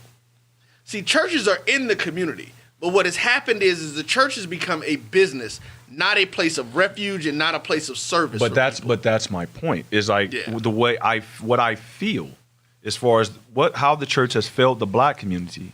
Because I feel like the point of churches, they're a sanctuary. But who is it again that's failing it?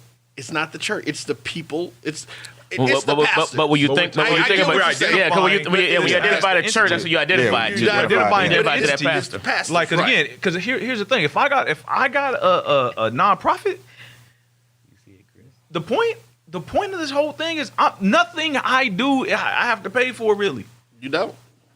So if my doors are open Monday through Sunday, and I got different people coming in doing workshops, educating the people in the community, like you said, identifying like, hey man, did you know? Like I remember I was at a barbershop. The barbershop, I can get to that conversation.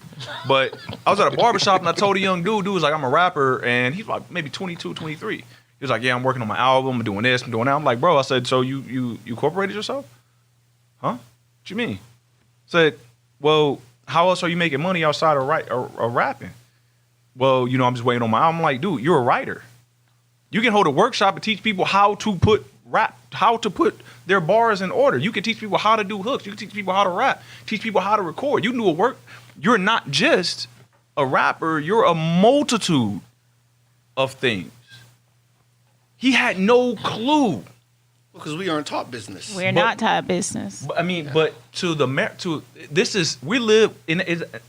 it's a shame because we live in a capitalist society. Black people have lost their merchant class. You know, we live in a capitalist society, but our communities are not educated towards capitalism. Our communities are educated towards consumerism. Not just consumerism, but factory work. Our schools we don't even have that are designed. We don't have factories anymore, but our students are still being taught to work factory style. They're not taught to work to own businesses. They're not taught entrepreneurship. They're not taught credit. They're not taught banking. They're not taught finance. They're not taught anything that's going to uphold, benefit them in life. All they're taught is how to follow a system designed to help them get a job and keep these corporations in business. Sis, that's period. Exactly my point. And when you talk about the church failing, the community, the church really should pick up where those schools are leaving off and not educating people by holding, like he said, those kinds of seminars and workshops and things that will help people in the community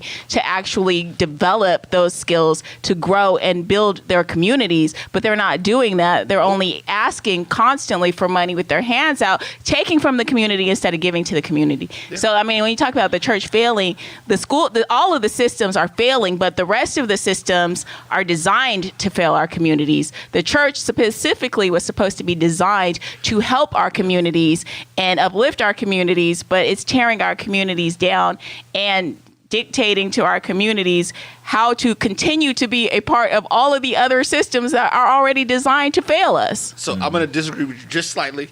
I don't think the system is designed to fail us. Which part of the system? Which part of the system? Let me explain why when I do. There's multiple systems, though. I know, but when I do my explanation, I think you'll get what I'm saying. I hope you do. What people have to realize about capitalism is nothing more than a caste system. That's right. The only difference between capitalism and a regular caste system is that you can move out of one phase into the next phase in a capitalistic society. So you can start off at the very bottom and move your way to the top. You can do that in a capitalistic society. Mm-hmm. Caste system, you stuck. You know, right. Like we talk about the slavery thing. This is where you're born, this is where you die. You're born, you stay right where you are. And what is the main thing of those systems? You have very few people at the top of them. You have an extremely large group in the middle. And then you have a much larger group of people at the very bottom. What you do is you give different people different things. You give them all the same options, but as you go lower down, you have more obstacles. White people send their kids to college to learn to run businesses. Well, they start off in private schools to do just what you talked about, to get a job. But it starts before college, though. I mean, white people send their kids to private schools to learn to run businesses. You don't even have to do that because it depends on where you live. People have to realize education, and even in the local sense, is based. The schools get money based on property values, property taxes. Yeah, and it's like, and you sit here and you're like, how in the hell is that fair? Well, you know, and that's one of the things that we talk about. Can I pull up the thing next week real quick? We're going to be doing some election stuff. We talk about all this next Tuesday night with election night. We're going to be getting it in. Right. So, it's just speaking, again, just piggybacking on what you guys are talking about specifically.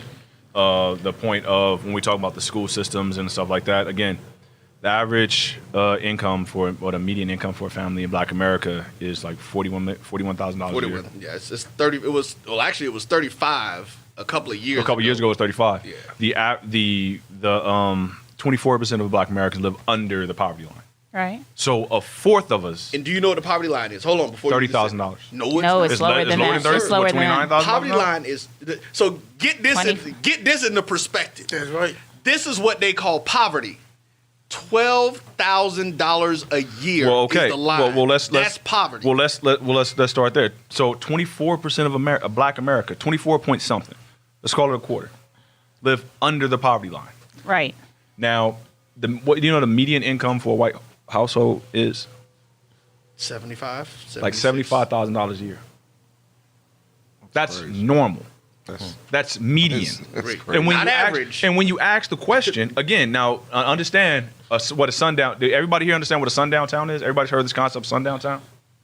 I haven't. Now, a sundown town is a town where if you like, they literally had signs between 1890 It's still something and happening today. 1940, they would have signs. That in some cities and some counties. Now, out in Georgia was Forsyth County and Cobb County. But if you're in this town, don't be in this town after the sun goes down. Don't be out. Don't be outside. Don't be outside. No, after some dark. of them literally. Some of them said, "Don't be in this town," Well, because right. what happened made is it stuff created had to leave. these bubbles. Right. This is what led to Jim Crow. They created these bubbles. That white people just grew up in. Now their kids and their kids' kids had no concept. Like, I'm gonna go back to my grandma's town. I just want a town like my grandma's town. It was white picket fences and dogs were barking and like basically Mayberry was a sundown town. Happy Days, sundown town. All these places were sundown towns. Now, these were still economic. This wasn't just in the South. It was from California to the northern East Coast.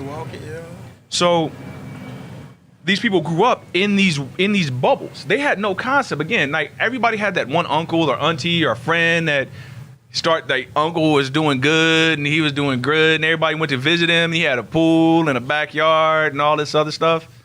And he was probably making like $65,000 a year. And everybody got there and he's like, yeah, I'm doing good. I got these neighbors. And the white people there are like, man, this sucks. I'm doing bad. So when we have these conversations about the difference, the understanding, what I've learned is that the whole game was set up to convince poor white people that you're doing good as long as you're not them. The system wasn't designed to keep us down. It was designed to not help us at all. Like Martin Luther King said it best in his speech that he did in his interview. He said, during a particular period, they were giving money and creating grants. The government was giving money and creating grants for white people to do well. At the same time, they were telling black people, we ain't got money for you. That's tough. But it's beyond just not help us. It is keep us down. When you talk about project communities, when you talk about liquor stores and pawn shops and such, so that's designed to keep us down. No, hold on. Hear what I'm saying. I'm not talking about. Let me put it this way. What you're saying isn't wrong, that there weren't things put in place literally targeting us, and that came along. But the initiation of all this, they didn't give a damn about us. Well, the initial system, when it was created, we weren't considered people, so they didn't have to give a damn about us. I'm talking redlining. Because what we're dealing with is the byproduct of redlining. This is what we're dealing with. One aspect of what we're dealing with. No, I'm saying everything that we're dealing with. Because think about this. 1890, Plessy versus Ferguson was the Supreme Court trial that set up Jim Crow. Mm-hmm. Now, at that time, Democrats and Republicans were switching sides. Literally, the person arguing the case literally said the Republicans are going against every principle that we're supposed to uphold. The lawyer. So we're in a situation where, again, it wasn't, and they weren't like, hey, man, forget them black people. They were like, we want more votes, and we're going to sacrifice these black people for these votes. So in that time between 1896, I think it was 1898, one of those, and 1968. Now, they had already had sundown towns. This just made it legal. So, and we were getting money. Okay, you don't want to be around us, fine. We're making money. We're still getting money. And that's how we funded the civil rights movement. But, again, the whole point of these things that they did, it wasn't necessarily about us. And again, I'm not saying you're wrong. There were systems put in place to hinder us, but it wasn't necessarily about us. It was about them. It was about poor people.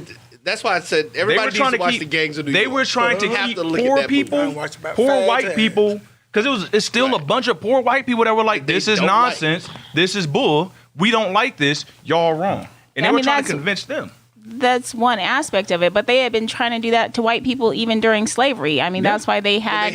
That's why they had the overseers, and they had indentured servants versus slaves. Like there, I mean, there were some white people that were also enslaved, but they weren't slaves. They were enslaved. They were indentured servants in certain occasions, because even as an indentured servant, they wanted white people to feel like they were better than the black slaves. That ended in 1705. Like literally, they made. But what I'm saying is the mindset of what they were trying to do for poor white people was created long before the end of slavery and has continued throughout our history up until today. And what I'm saying, sis, is like racism itself. The construct. There was a dude named something Lenoir. He was a Swedish dude. He was the father of taxonomy. Like, you know what taxonomy is? Like the not the art, but the science of grouping things, naming things, like and categorizing things. Right. He created the first book in history that categorized human beings as races, and it was very as a race, as different races, and made it very script. And of course, he, being a French dude, was like, Europeans are the better and the smartest, and black people are this and that, and Asian people are this, and so. They were, like you said, like, again, the only reason racism started because rich people wanted to stay rich. Yeah, right. They literally just wanted to stay rich. And they were like, the only how to do that is to keep these white people, these poor white people, these poor uneducated white people on our side. Because what happened when they start feeling bad, when they start feeling like they were on the outside, when they start feeling like they were getting slighted, they killed a bunch of us. We don't want that. So, hey, new rules, you can't be a slave no more. New rules, you can own a gun. New rules, you can buy property. But you can't marry black people. What? Well, and then they still fought it. Then this book came out during the Enlightening era. And they were like, see, scientifically, it's the truth. They're different than us. They're not as... And then so you had the people that were like, well... Well, if it's in a book... If it's in a book, at the same time, they were still using black people for their everything. Right. Like, one of the most horrible facts I ever found out was that they were everything. I worked in OBGYN clinic 2 years when I was in the military. Every majority of the education they found, basic education they found on childbirth, on women, period, they used all the experimentation was black women. That's right. As a subject. It's guinea pigs. We're talking no anesthesia, none of that. We're going to figure out how everything works. Fallopian tubes, let's dig in there. This is how their mindset. No, I'm not saying that because, again, racism was created and supported. And like you said, by the time you got to this point, there were people just like, they're niggas, fuck them. I mean, I'm sorry, forget them. They don't matter. Mm-hmm. So, but it wasn't necessarily about us, and to me that's the most frustrating thing. Is like reading this. It wasn't about my ancestors. We were just collateral damage to you. Right. So here's I say they even had a thing that black people didn't feel pain. To go into again what some the doctors, sister said. Believe it or not, they say 1 out of 4 doctors still believe that black people have a thicker layer of skin and have a higher pain tolerance than white people. You don't believe that? Itself. But see, no. But you know what? Here's some of the things to look at. But like I said, to the sister's point, what we have to realize is that when we were brought here, we were used as collateral. We were property. Right. And that's the situation changed. And what they've done is through the years, the systems have done different things. One of the things that Dr. Frances Cress Welsing talked about, is that she gets into it. She was another Harvard-trained psychologist, and understanding and to go directly to what the sister brought up, the projects. Why do you think they are called projects? Because it was a project. Because it was literally a governmental study. Right. What we're going to do is take the amount of people that if you look at housing setups, you should have this many people in a 20-mile radius. Wait till you tell the story about Central Park. We're going to put all of those people in a 2-mile radius and see what happens. We're going to limit the resources. So we're now going to start taking them in. That's why they put that's where your urban centers came from. That's why they moved us from the rural and the agrarian areas. That's why a lot of our family members left the farms here in the South from the slavery stuff, and they go up to these major cities. And you got these huge things. Dude, you have just created a war zone when you put that many people on top of each other. Because economic, because And lower their economics. social economically, Yeah. people will interact. Because Dr. Umar again, Johnson what talked they about it all ignore, the time. because people will hurt and kill people in their immediate proximity, and there is only Well, going to be that's where all people that crime- looks like them. Because that's why we talk about professional thieves. 90% of crime Greg happens talked about within it. within Period. your What Greg within your talked about it. sphere. And there's only going to be somebody that looks like you. There's and not. 9 times There's out no of 10, such thing as black on black crime. No. That's just crime. It's Just something like to white justify. people- Yeah, I get White people Dick Gregory do talked about more it for crime years. against white people than anybody else does. That's Asian right. people do crime against Asian They people. just highlight black people. It's Well- part of the media propaganda That's machine right. that they use. So, well, hold on, bro. So course. if we look at, so when we look at how Ice Cube's whole thing played into all this, JT rolled in an ice cube, isn't that what you? Yeah. people got mad. Roll Let's on. get there. People got mad Why? because he said it, and the medium told him to be mad. The media told them to be mad at him. No, the media told him to be mad at Ice Cube because he's fucked the police NWA, and he went and talked to Donald Trump. But why did our people turn on him? Because they told him to be mad at him. The media We tell were, them we were everything. told to be mad at Ice Ice Cube. Ice Cube told people months ago. He had a whole conversation months ago. Yes, he was he like, did. I thought this was being handled. I thought there was a bunch of smart people saying a bunch of smart stuff, doing a bunch of smart things, and dealing with this. I find out they weren't. So why hasn't this been done? Why hasn't this been said? Why aren't we doing anything? I'm gonna answer create a your question? contract.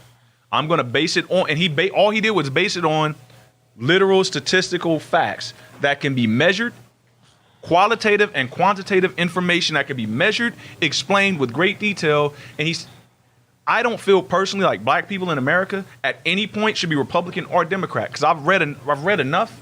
I reviewed enough That's to right. know at one point or another They both gonna screw you. they both done some wrong. And then when That's you right. realize, think about the last election. The the DNC got sued by a bunch of people because they were like, dude, we wanted Bernie Sanders and you took him off the plate. You didn't even give him a shot. And the Supreme Court said the Democratic National Convention is a private entity and can choose to put forth whomever they choose to. That's right. Wait a minute. I've been a Republican my whole life. I've been a Democrat my whole life. No, bro. You've been a fan. That's right. You're no more a Democrat or Republican if you're not paying dues to their organization. You're not a card carrying member. You're no more a Democrat or Republican than you are a Laker. You watch them on TV, you root for your favorite player, and you send and you wave from the fan and you rave from the rafters. All Ice Cube said was something that people don't want to hear. And that's the fact that And they always rebel about you are not in any way beholden to any of these groups because they're not in any way beholden to you. But we don't need another political party. So that's one of the things. But nobody said, I don't think he said we need a political. No, that we, Diddy's we would trying to- love a political Diddy's- party. Diddy's starting a political party and somebody else starting a political party. I think somebody did say, I saw an article that listed it as a PAC. That's what we need, a We need a political PAC. We action need a committee. PAC. But even then, union. we don't need, this is one of the things that we don't need celebrities in charge of. So here's something about politics. I've been a political consultant literally for 25 years professionally, where I get paid to work on campaigns. And I've run a gubernatorial campaign in the state of Florida. I've been involved with politics since I was 15 years old. There are 3 social constructs that we as black people don't pay no attention to.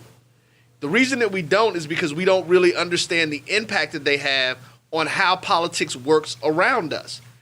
And you've all heard the terms. It's association, assimilation, and adaptation. This is when you bring different cultures together and how they all interact with what is considered to be the dominant culture.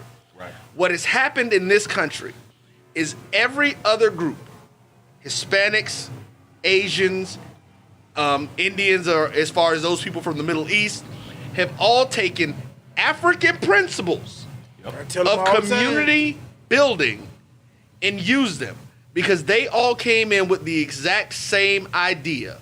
We are coming in to associate with white people. See, black people were sold a bill of goods, and it's funny when you talked about earlier, you talked about the 3 different people. See, the reality of that, and I did a paper on this at FAM, is that in history, they have always put 2 black leaders against each other. If you look at every critical point in our history, it was always 2 black people, and they were always polar opposites. And you never a centrist. It was you had to either be one or the other one. The first was W.E.B. Du Bois and Booker T. Washington. The next time was Martin and Malcolm.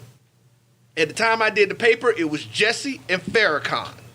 See, they didn't want us listening to Marcus Garvey because Marcus Garvey although he was talking about separatists, he was also speaking of, again, association.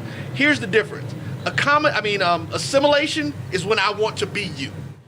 I want to have what you have. I want to look what you look. I want to take what you got and I want to rock what you're doing. But association means you do what the hell you want to over there. And if I need to come to you for something, we're going to have fair and reasonable trade of services or products in order to make that happen. But I'm going to go home and stay with who the hell I want to stay with. Du Boisism. Well, no, that was Garvey. Du Bois wasn't. Believe me, I'm a student. No, I'm not because I'm looking for enlightenment here because what I read from Garvey is he was like, hey, we should fight for our rights. We should fight for we should fight for political rights. We should fight for equal rights, but we should not expect them, and we should intend on separating completely. He wanted to leave, right? He did want to leave and take plenty of people back. And Booker T. Washington, in his accommodationist, was like, look, we shouldn't bother with these people at all. They let them believe what they believe. We're gonna go over here and we just gonna be cool, and then eventually they'll come to respect us equally. But my impression of Du Bois from our reading of him was like, look, I'm willing to work with who's ever willing to work, but they have to have the same goal. The real difference that Du Bois and Booker T. Washington had was the agrarian versus the educationist. Right. That's what it was. They, instead of realizing that we need both of them to work together, they were both pushing those separate agendas that this is how you have to do it. We got to stay to the land. We got to do this. Or we've got to get educated. Because, again, it was getting educated and getting into the system and being into that.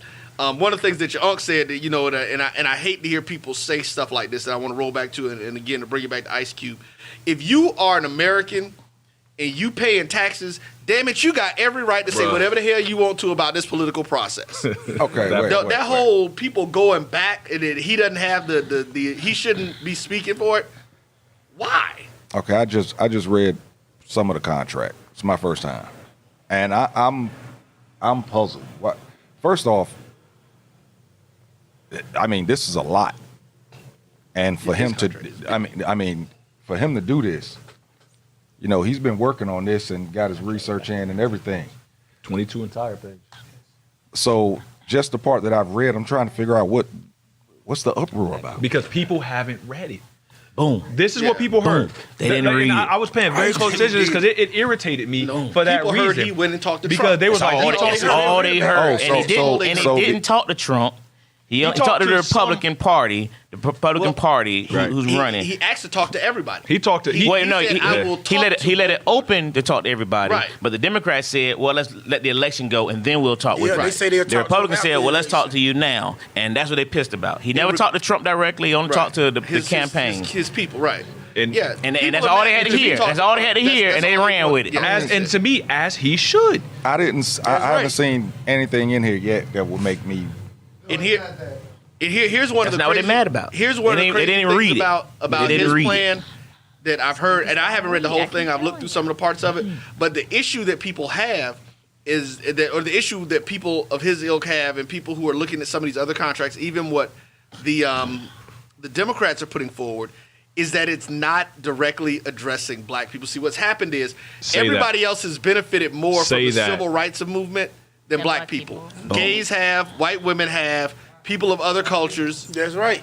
Huh?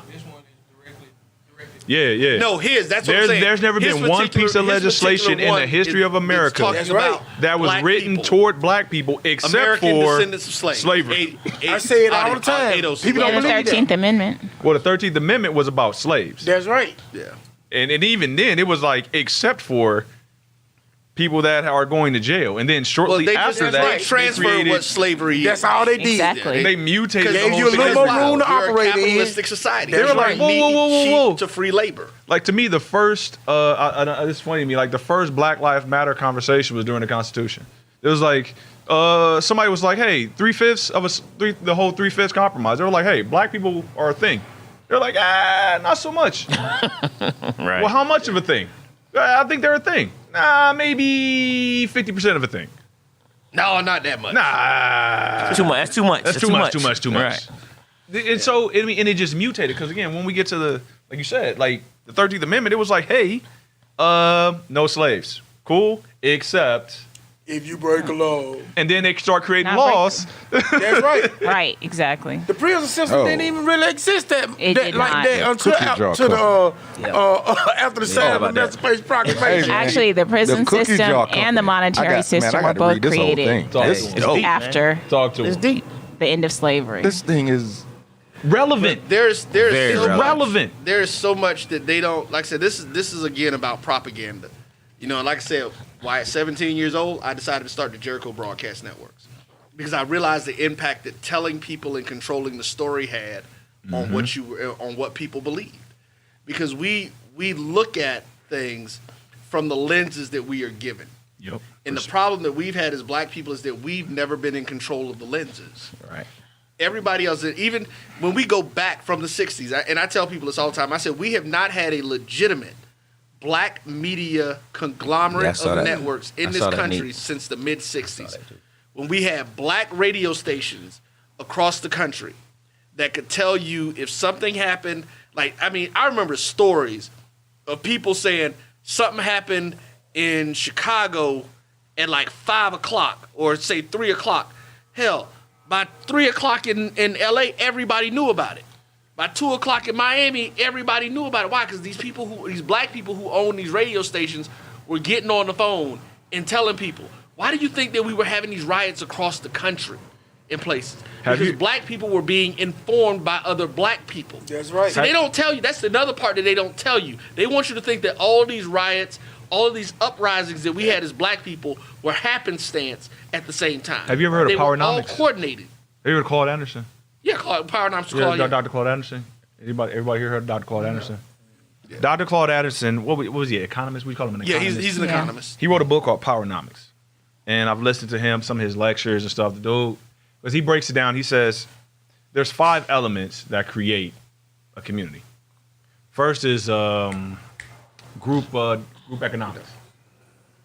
Second, politics. Third, legislation. Like the first is group economics. Second is legislation. Third is policing.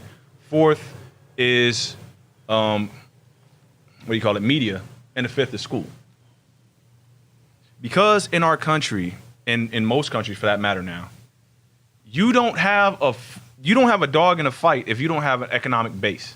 That's right. You don't have a community unless you have an economic base. Right. I'm from LA. In LA. There's Little Korea, Little Armenia, Chinatown. Here too. No, I'm saying like No, that's everywhere. I'm saying everywhere. There's every Chinatown. major There's area. Little Russia. There's this, and when you go, it's just the hood. when you go, you Right. pull It's up. called.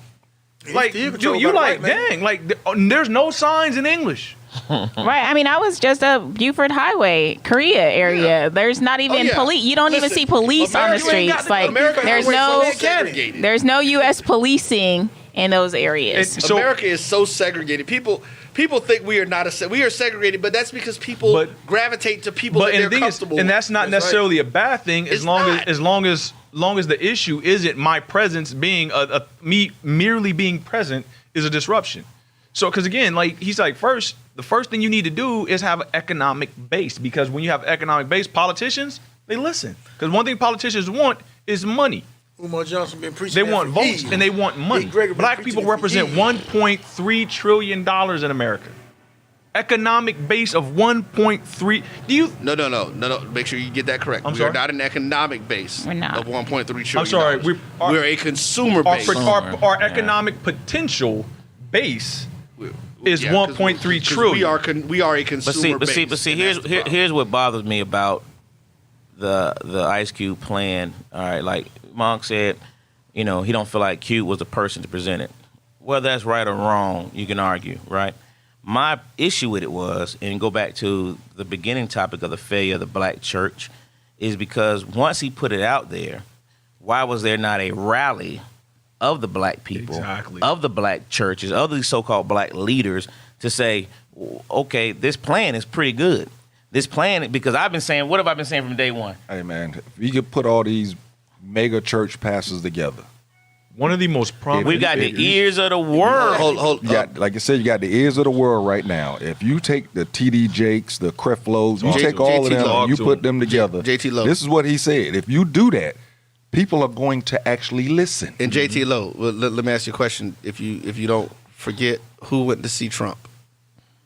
All of them did. The mega church All pastors. the mega churches pastors. They are not going to do anything. Them grants look But, good. but here lies the problem. They can't. That's what I was getting at about the black churches failing. Now, Yeah. what y'all said, that's perfect, actually, because that's what was done back in the day or whatever. But right now, still need that. But if you took, I had never thought about it, but when he said it on the show, I think it was like 3 weeks ago, first time he put it out. And I just sat here and thought about it. Those people have, some people call it a cult-like following, whatever you want to call it. Yeah.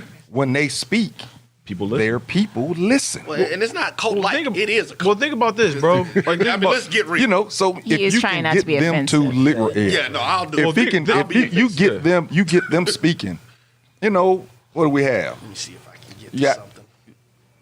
The OWN network. But that, I Tyler think, Perry get all these specials Can I- with You can get any rich Oprah. person You to put start you speaking. put those five of them, 6 of them, put them up there, man, and you know how the people will listen to them speak. I think the All same thing these is true people- of people like Ice Cube. Though. But my point is, all these people Ice Cube instead has a of cult-like following as well. But his cult isn't big enough. it's not. But it's if you not- put it's not his big with enough. P. Diddy's But my- and a but few my point- other, but my point is- prominent actors My and point is, if you take entertainers. these people, if you take that plan he had, instead of criticizing it, if we had some of these if all these leaders rallied around the plan, like let's say he's say, not "Let's strong fix enough. it." Yeah. So check this out, Because bro. I've been saying from day one, you got the ears of the world right now. What are you gonna do with Well, it? check this out, bro. What are you gonna do with Here's it? the thing, though. If you think about it from the perspective of, you take people like Ice Cube, Dr. Dre, like people who have influence. Their influence isn't over have the just pulse the of black youth. community. Their influence is over certain generations. Yeah. Period. Oh, black and So white, right. exactly. So like their reach is far beyond what a TD Jakes or a Creflo Dollar might be able to reach if they were to unite, come together, and put something out.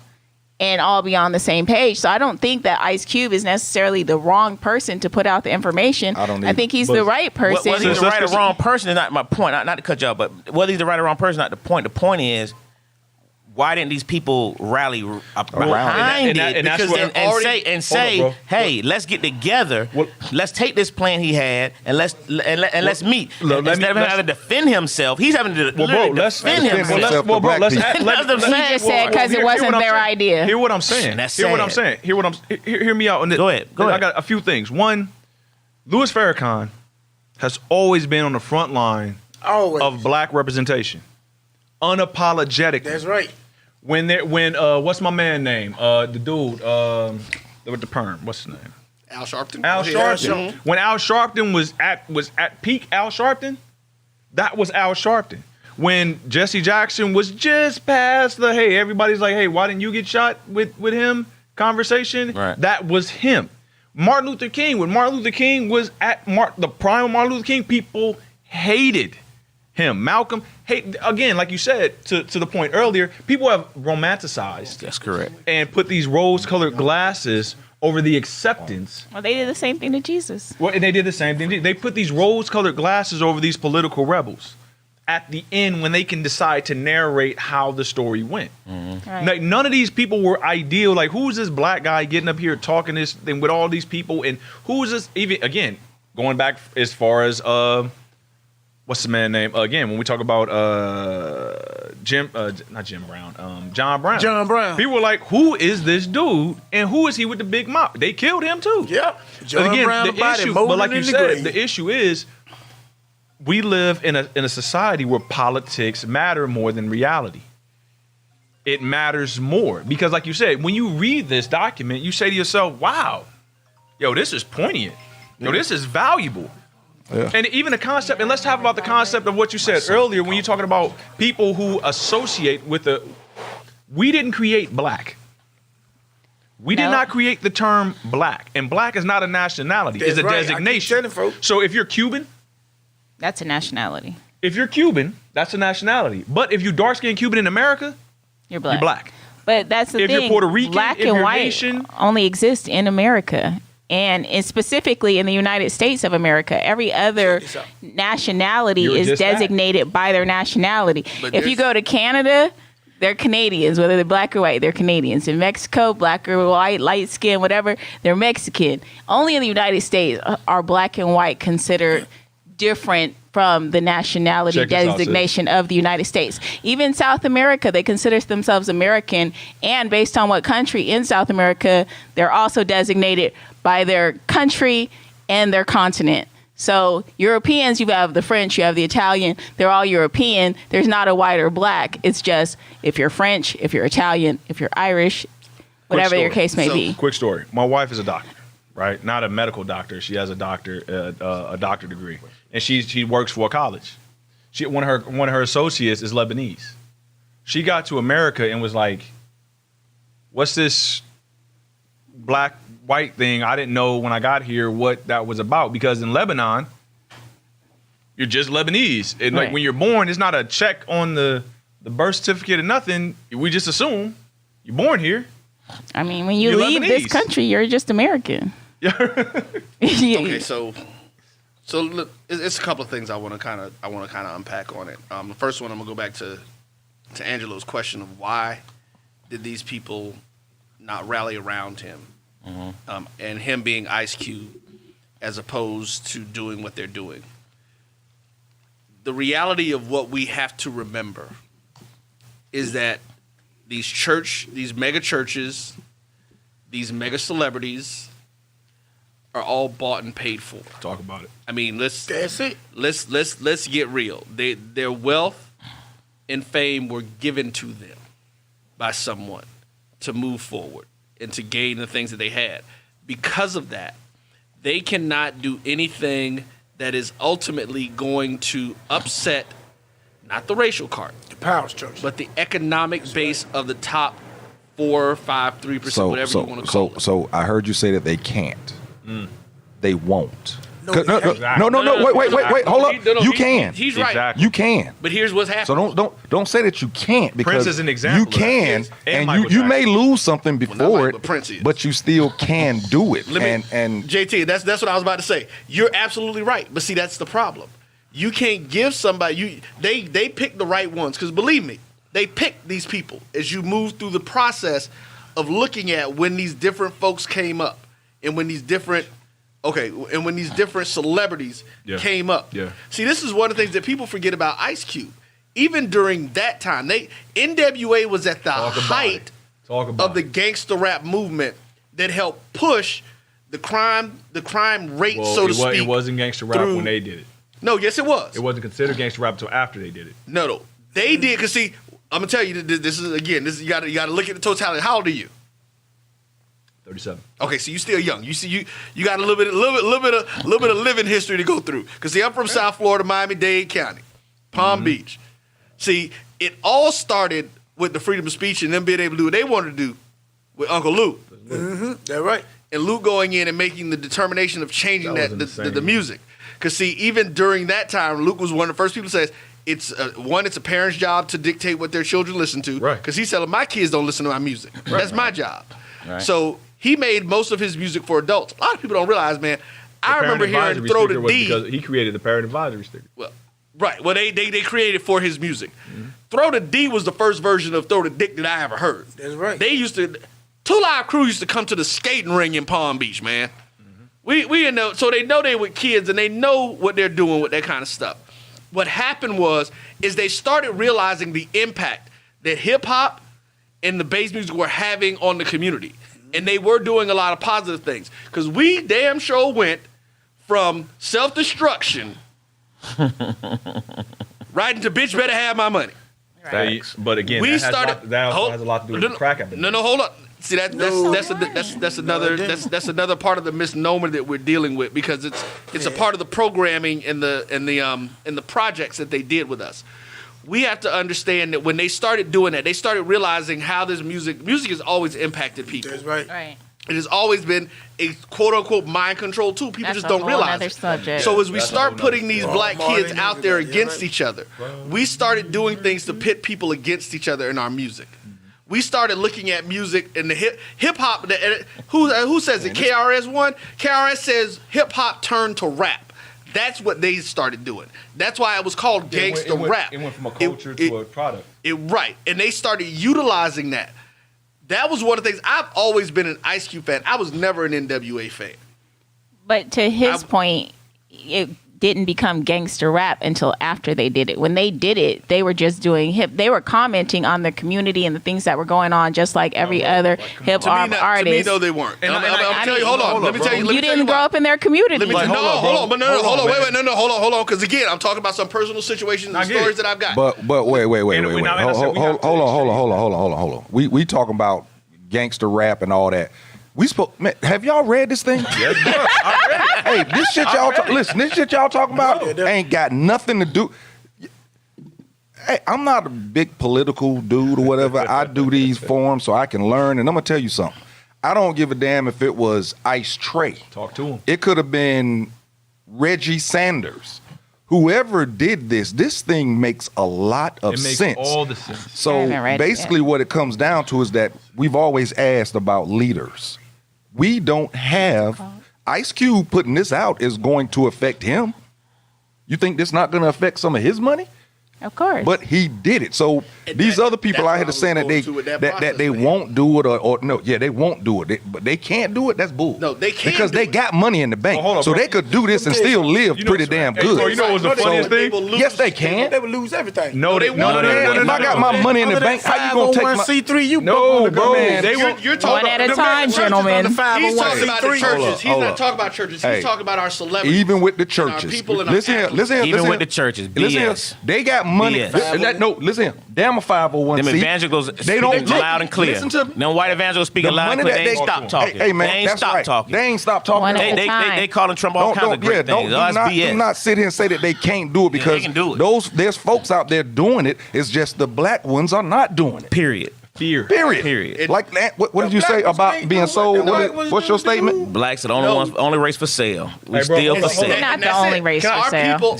people are. Hold on. Our Only people one. are that, I ain't and that's making no what it is. When excuses you for get to our celebrities, let me tell you. Let me give Crap you flow. a I'ma call all prime you example. motherfuckers out. Yeah, but Let me you give you a get the prime guy example. Hold last up. No. Hold up. To JT's point. Don Cheadle made a movie about Miles Davis. He had to go get white people to help fund this movie, and in order to do that, he had to literally create a white character that had nothing to do with Miles Davis's life. Right. Yep. To put into the Just to movie get in to the get movie. the money he needed. Right. Listen, as much as people want to be mad at how Tyler Perry came right for nothing, Tyler Perry did exactly what you're supposed to do. Yeah. He makes his own decisions. See, too many of our celebrities, and that's where I was going to with it, too many of our celebrities are bought and paid for. They selling their soul and they're selling their people for the millions. And they're going to do everything they can to hold on to that because their first fear is that if I do step out there, is they are going to take everything from me. Not they going to kill me. They ain't worried about dying. Yeah. They worried about losing all of their A personal la Bill stuff. Cosby. That's right. Right. Listen, Right. you can say what you want The to. lynching of Bill Cosby. The lynching of Bill Cosby. They did that because Bill. If you look at Bill Cosby, they have taken a man who has stood for black people for the last 50 years, who was the leader in the black community that everybody could listen to, and guess who else would listen to him? white people. Right. And they have made him a pariah. Everything that this man has done for our culture and our community since before I was born has been made null and void. His shows are not even on TV anymore. Do you get this? Top ranked shows that NBC had are no longer being aired anywhere. Not even on the black networks. They just brought the Cosby Show back. And they brought Different World back. Yeah, they just But recently brought it back. They're on BET. Well, here's recently. About a year ago. Understand what I'm saying? Yeah. Like, I'm not. Not a lot of I'm episodes. not like arguing 2. with your point. I'm going to just add perspective to it. Like just to start from the Ice Cube conversation. I grew up in LA in the 80s. What he was talking about was every day. I grew up in Compton in the 80s. What he was talking about. The first drive-by I witnessed, I was 5. The first and the third were terrible days. Because that's when people got their county checks. That's when the crackheads was out and you still had to go to school. What he was talking about was commonplace. Bro, I lived in the heart of Overtown in Miami. Again, I'm not talking about Miami. I'm not talking about cocaine. I'm from Cali too. Look, Papacito, I'm not talking about cocaine in Miami. No, Papa. I'm talking about crack Compton. And what he was talking about, I immediately related to. And again, this isn't me trying to dismantle or take away from what you were saying. Just to speaking to the specific point. So when I hear him with like listening to what the dude is saying, there's never been one piece of legislation like. Let's relate it to hip hop. Let's just relate it to hip hop. There's been 2 arguments within the hip hop culture: the sellouts and the people that stay true to the culture. Spice One, Kool Moe D's, your KRS Ones, your my man from Texas, Scarface, et cetera, et cetera. They knew early on, Master P, Jay Prince, who they knew this. It's better for me to go gold out my trunk and be a millionaire than for me to go platinum on a label. That's right. Yeah. Because there's again, which is why in LA when Nipsey Hussle died, it was such a travesty to everybody because he was literally speaking about vertical integration, which is something not taught in the black community. Vertical integration, like for example, this as another example. When we're talking about, say, hair care, right? Hair care. Something simple as hair care. It's, what's that word? It's recession proof. Yeah. Period. It don't matter where you at in the world, it's recession proof. Recession-proof And in California, guess who owns the hair care market?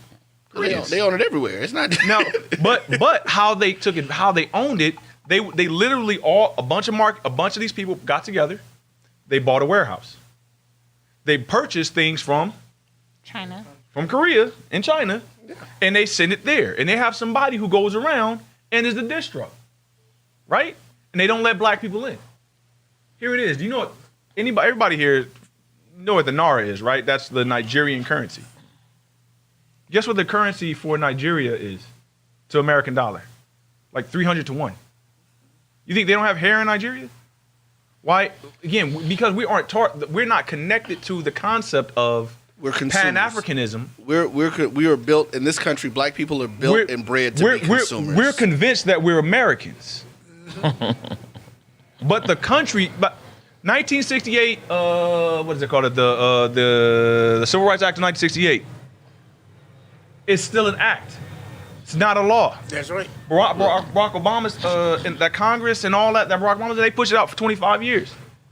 Well, it's still an act. It's not a law. We are not looked at under the eyes of the law as complete citizens.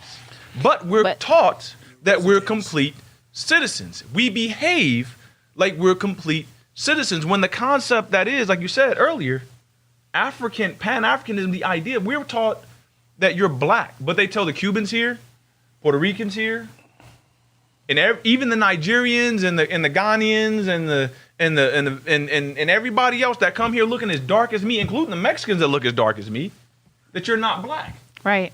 And then they're also taught specific things about black culture. They're taught blacks are lazy, blacks are... When I was in the military, my last duty station was in Los Angeles Air Force Base. Los Angeles Air Force Base is El Segundo. It's part of LA. You know what they were telling the people in the incoming briefing? If you don't go past the 91.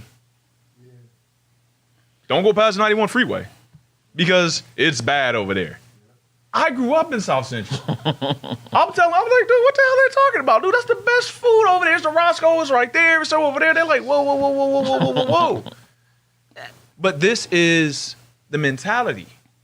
So, but that mentality was brought here. And I want to speak to, I was in Israel a couple years ago, right? And in Israel, it's very much divided similarly to, and the media propagates it the same way. You've got, Tel Aviv, you've got Jerusalem, you've got Jericho. Jericho is where the native Israeli people, the black people, typically live. Mm-hmm. But all of the media portrays Jericho as this negative group, this negative entity, these people that are constantly bombing and creating chaos. I went to Jericho. Actually, I put Jericho in my GPS. It said, you might not, warning, this is a bad area. You might not want to go. GPS was warning me to not go to Jericho, okay? Wow. I actually went to Jericho. And when I tell you these people had the biggest hearts, had the best food, were the kindest, most thoughtful people in Israel. And I'm like, why is it telling us not to go there? But it was just like America. You know what I mean? Like, it was kind of run down. It was a little bit hood. But the people were so loving. And when you talk to the people, they are the only people in the world forbidden from going to Jerusalem. Jerusalem is a holy Mecca where people from around the world travel annually, make pilgrimages annually from 3 different major religions in search of this is where the holy land for my religion is, in Jerusalem. But people in the country, born and raised in Jericho, are not permitted to go to Jerusalem. There is literally security at their borders. And if you don't have a certain color card, you can't leave Jericho to get to Jerusalem. Even though you might have family there, you might have whatever. If you were born on this side, if you're born in Jerusalem, you shouldn't go to Jericho because you might have trouble getting back. If you're born in Jericho, you legally cannot go to Jerusalem. And to think, Israel was created in 1948. But I'm saying that to say that those are the same people that came to this country. Those are the same people running our media conglomerates here in this country, giving the same kind of spin, the same kind of news, the same kind of propaganda about the people in this country that live and grow up in certain areas. Wow. They're putting that same stuff on the news here that they're putting on the news there. It's a system that was created way before America was a thing, and it was brought here because it was working. And it's going to continue to work until we do something different. Well, so let me say this. I put I tagged something onto your post when I found that, and then I put something on your page I want you to look at. Okay. Because we're definitely going to be talking about it next week. Here's what we have to realize. Like I said, the key piece that you have to realize is that, and whoever said it, our people are for sale. We've always seen that in itself has never been. That's not a new concept. That is a concept as old as time. Whoever's in charge, there's always going to be somebody who wants to be in charge. Mm-hmm. There's always going to be somebody who wants more of what someone else has, and they want to get it as easy as they possibly can. So if somebody comes in and says, I can help you get it, somebody come in and say, JT, I can help you get Angelo's spot. I just need you to give me a little information on him, do stuff. I keep you out of it until it's time to we gonna come in and do what we need to do. They gonna take Angelo out, and they're gonna be like, well, JT's been with him here the whole time. Let's put JT in charge. There's always been that. It will always be here. The problem is capitalism. Is that we as black people in America, because I'm going to say this to you. I am both a descendant of American slaves, but then both my granddaddies come over here from the islands, and they both always say the same thing. Boy, tell everybody I bought a plane ticket to come over. I didn't ride no boat. Didn't ride no boat. I bought a plane ticket. And they said that on purpose because and I have a completely different mentality about this country in the work, in the way that I do things because of that. Mm-hmm. See, we have to understand that people, 90% of the people are never going to research.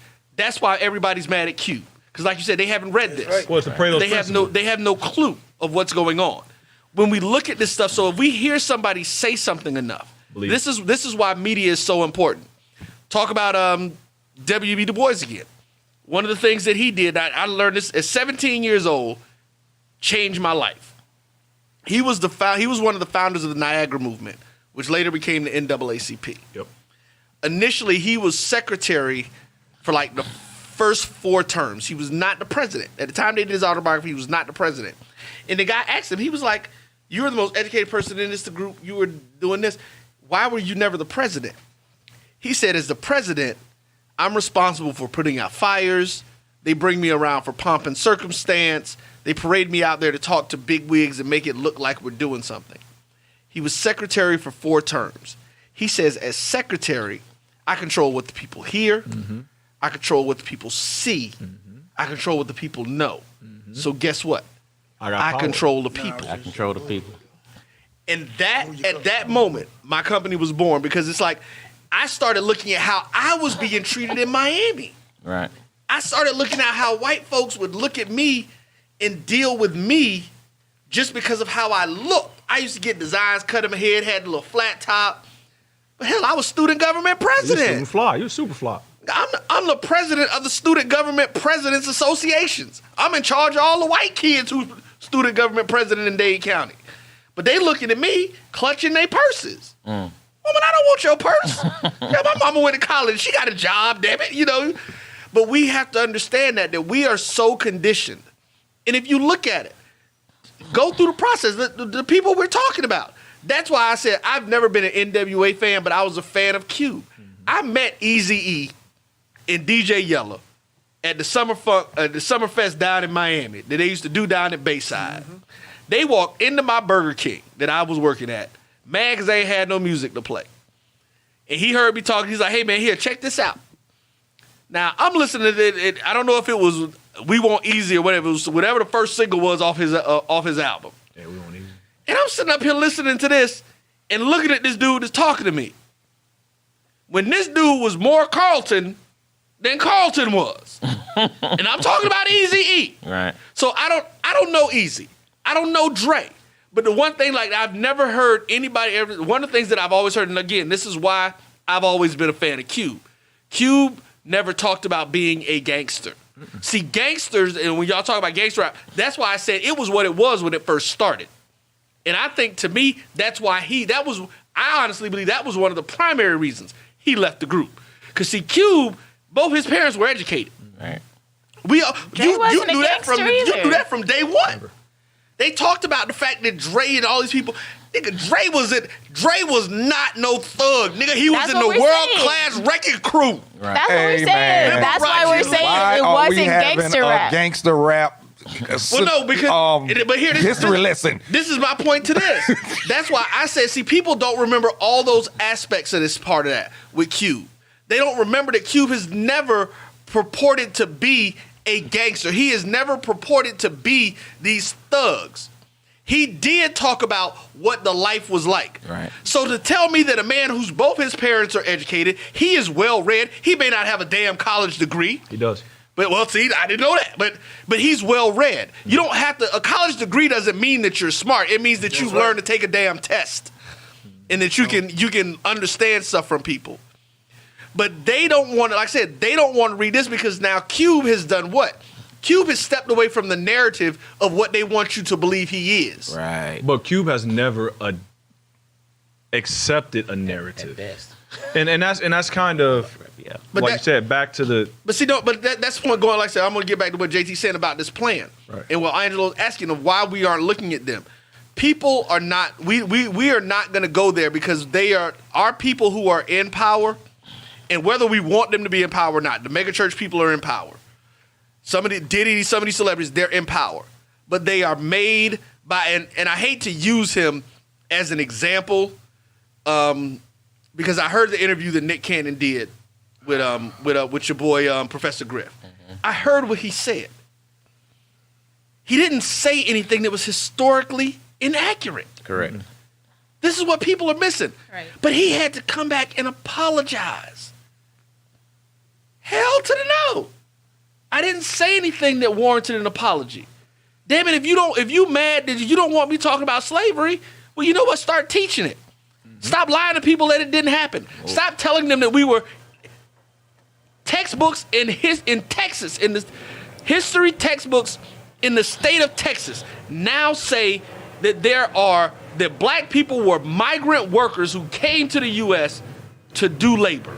I mean, but back to your control. But I'm gonna stop because they said we get. Yeah, I'm quick. Yeah. We're about to wrap it up, man. I'm gonna finish it. Yeah. And so if y'all haven't read this thing, read it. This is deep. Tell everyone what it is one more time. This Contract is deep. with Black America. And he also talks about, once this contract, if it's passed, he talks about what we have to do on the other side also. What we have to start doing, which some of the things he talk about in here, it's going to be hard, but see, to me, I think that's the part we need to do first. Because that's the misnomer. We control that right now. We control all of that. And when I say we as regular people, you're never going to get 100% participation in anything. That's right. Never. I know there's a lot of things that reminds me of, you get pulled over and you end up with like 9 charges and you only end up with 2. Right. You can tell that he knows some of this stuff is not going to get passed. So he put a couple of things in here that they could just go ahead and mark. Negotiable points. Yeah, some points. I'm going to say this. All right, y'all can keep that then. You do the same thing they do. They give you, the reason they do that, they give you as many charges they can to hope something sticks. He does the same thing he's saying. Yeah. Give you as much as you can and hope some of it sticks. Ice Cube put everything he did, bro. Everything he did, even the way he did this up to this point that brought us to this conversation, but even not backing down from the fact that I did talk to them, and it's because now what does that do? What does that do to the Democratic Party? But he says why he talked to him. He said I opened it up for everybody. Right. That's the part. That's the part that folks miss. He said why. They don't want to hear it. They don't want to hear it. I opened it up to everybody. Because they want to believe that the Democrats are holier than thou. Yeah, sometimes we just want to be mad, man. Yeah. Well, a lot of times we want to be mad. We're too emotional. We fall for that media hype. I'm gonna tell this quick story and I'll be done for the night myself. But listen, I gotta tell this story because it's a funny story, but it's so true out of media. My sister took my nephew to vote, right? And she said that when she took him out there to vote, she asked him, who should I vote for? He said, I don't, basically said, I don't care who you vote for, just don't vote for John Ossoff. And my sister asked him, well, why? He said, because he's a bad man. He's not honest. Now, where'd he get that from? Where'd he get that? You know what I'm saying? Where'd he get that from? And there's a kid that think what is it? Kindergarten, first grade. The kids have concrete thinking. You know what I'm saying? Because he's not an honest person. And when she voted, when she hit the button to vote for John Ossoff, she looked up and said, "What?" But that's how bad. That's what the media does. Yeah. You know what I'm saying? It's control. It's controlling even at that age. You know what I mean? And my point of saying that is that's the problem with our people. And we just buy into whatever's said without doing any homework on our own, without any checks, without just simply reading it. Right. Oh, it's hilarious. You know what I mean? He was like, "What?" If you see AJ, it's perfect for him. We have. All right, so let's wrap it up, man. Last comments on everybody, man. Last quick comment. Let everybody know where they can follow you at. Comment, not a soliloquy. Comment. You want me to start right? Yeah, start right. Again, Roy Evans, the Jericho Broadcast Networks. You can find us on all social media at myjbn and the number 1, the future of black media. We will actually be at the lounge next Tuesday night for an election night broadcast. We're going to be talking to police officers and school people, college educators. Are y'all going to talk about voter suppression? We're going to talk. Yes, I saw that. I saw that. That's why I was actually going to say something about it. So definitely, and I'll make sure y'all get the information. And that's the thing I was talking to y'all about that we can try to work something together to be in, because we've got people. We've literally got people who are in politics from around the country who are going to be a part of our discussion. They're going to be dialing into our system and doing that. And we're going to be doing it from right here up at the Uptown Comedy Club. And we're going to have some folks here locally. Because the goal has to now be what is going to happen afterwards. Like, my whole point of next week isn't about what and who wins. Because regardless of who wins, we still need something like this. We still need some things going. I would ask that people check out the thing I tagged into the post of Angelo's feed on his page. It's a 12-point plan for Black America, actually, that I created back in 2016. And we had a think tank, a group of people who were a part of that. It wasn't just me, but it was some thoughts and things that we put together, because these are the first phases of it. And next week during our broadcast, we're going to show from the political standpoint how these changes can be made and how they can be made effectively and immediately. Because there need to be at least 3 things directed directly at Black people in this country that whoever wins as president needs to do in their first 100 days in office. And we will give all of the political and historical precedents that shows that they can do it. So it won't be an issue of, no, you can't do this. So y'all gonna get that stream too. That's the game plan, right? Yeah, we're gonna be live streaming it through our system. So make sure you get that posted. We're gonna time with it. Make sure you get that posted. All right, Jesse. Again, Jesse Bingham on all social media platforms. Jesse Bingham. The only thing I have to add to my last closing thoughts on this is everybody remember Pareto's principle, the 80-20 rule. 20% of the people are loudest. You might have a lot more people that agree with you than you think. Don't allow your truth to be dictated to you. Don't allow yourself to be consumed by the media. The media is not required under any circumstance, under any principle, to tell you the truth. They're just required not to lie. So be active. Politics are every day, not just once a year. As the Bible says, study yourself approved. Don't be a puppet. And don't allow yourself to be dictated to. That's it. Go ahead, brother. All right. Everybody go out and vote. Do your part. And research everything. Anything that you are told, research it. It's no harm in researching, whether it's medical or whether it's politics. Anything that you are told, research it. Learn to find out things for yourself. Everybody be blessed. Christy Gaynell, it's Christ Y, GAYNELL on all social media. I am a comedian, so you can find me on all social media and come out to Uptown to see me on Saturday night for the late show. Had to plug that. Plug away. Also Sunday on the patio show.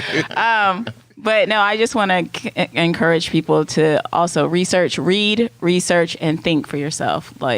Just really think about what's going on in the world around you and how you're being affected and impacted by it, and then make choices that are in the best interest of you and the people that you care about. Absolutely. Get out there and vote. That time. Patio show Sunday at 6. Outside, if you don't want to come inside, by the way. Additional plug for the patio show. DC Young Fly sold out, so stop calling me. I can't do nothing for you. You can get me in the back door. You can get me in the back door. I know you can. I'll stand up on the side. I can't do nothing for you, man. Hey, man, I'm gonna say, man, get out and read this contract, y'all. Do your research. Everybody said, make sure you got there and vote. Early voting, is it over? How long does it go? The 30th is the last day. The 30th. So Friday. And I'm telling you, man, I know you've seen some crazy stories out there, but if you go to one polling place and see a long line, leave and go to another one. Yep. You can go to any of them. I'm telling you, 15 minutes from the time I got out the car to the time I got back in the car. And I went out in Cobb County. There's certain places, it's a longer line. Just leave and go to another one. That's about it. I know, wow, this is one of the longest ones we had. Huh. Yeah, it was a good one, though. Yeah, brought up Ice Cube, bro. You shouldn't have done it. Next week, we're still going to do the small Gotta business, say, it was business. a good day. I don't know. Let's talk about it. Yeah, because it is election day. It is election day, so. We will see you guys next week in some shape, form, or fashion. Think globally, vote locally. Think globally, vote locally. Yep, and give yourself a chance to take a picture. Get your little thing and take a picture, put it on social media. So, Classic Conversations with JT and Low. We are out of here. Appreciate you. Peace.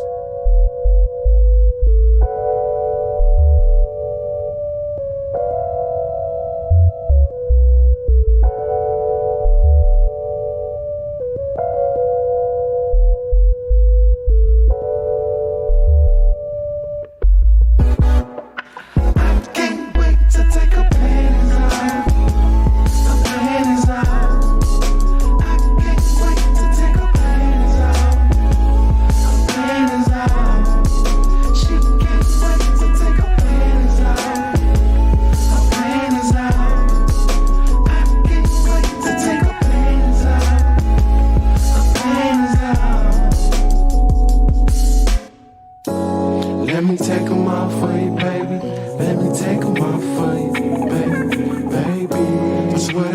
tried it, that's crazy. Swear to God, I tried it, that's crazy, crazy.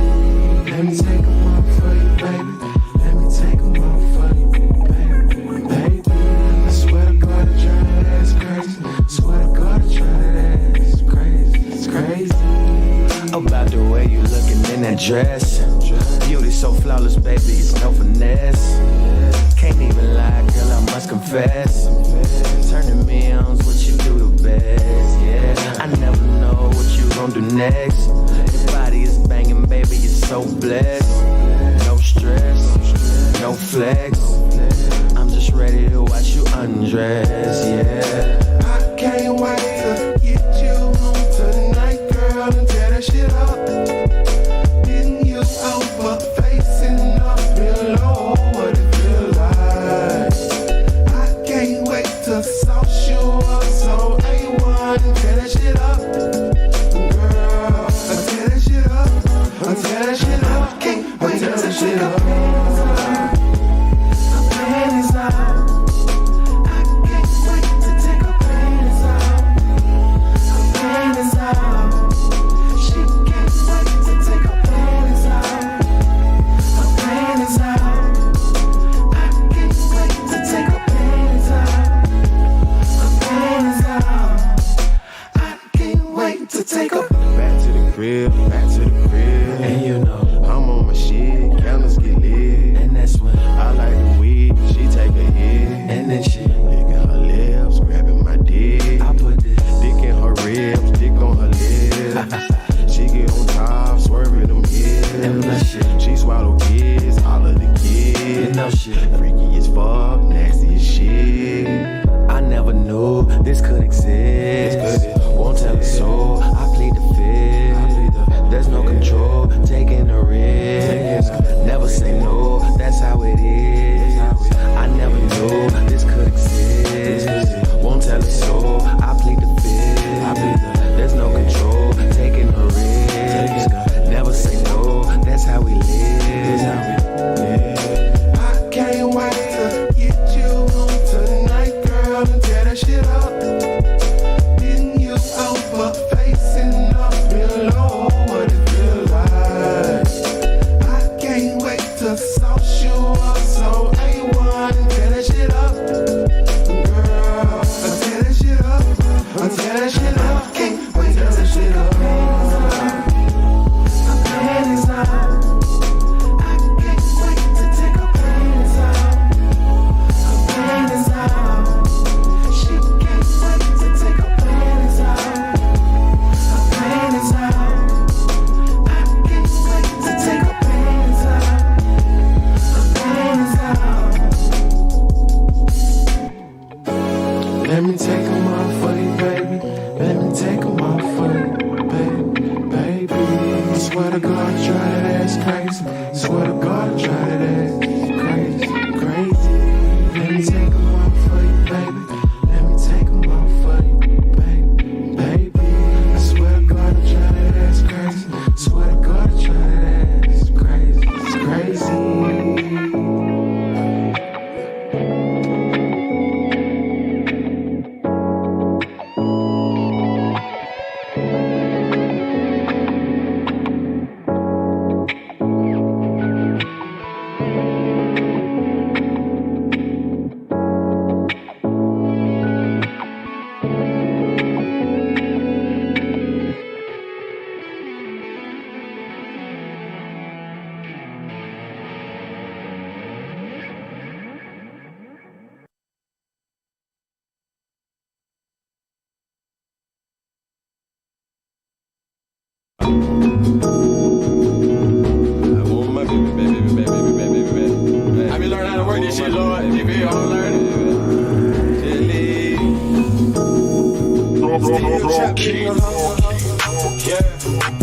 Trapped in the hustle, yeah.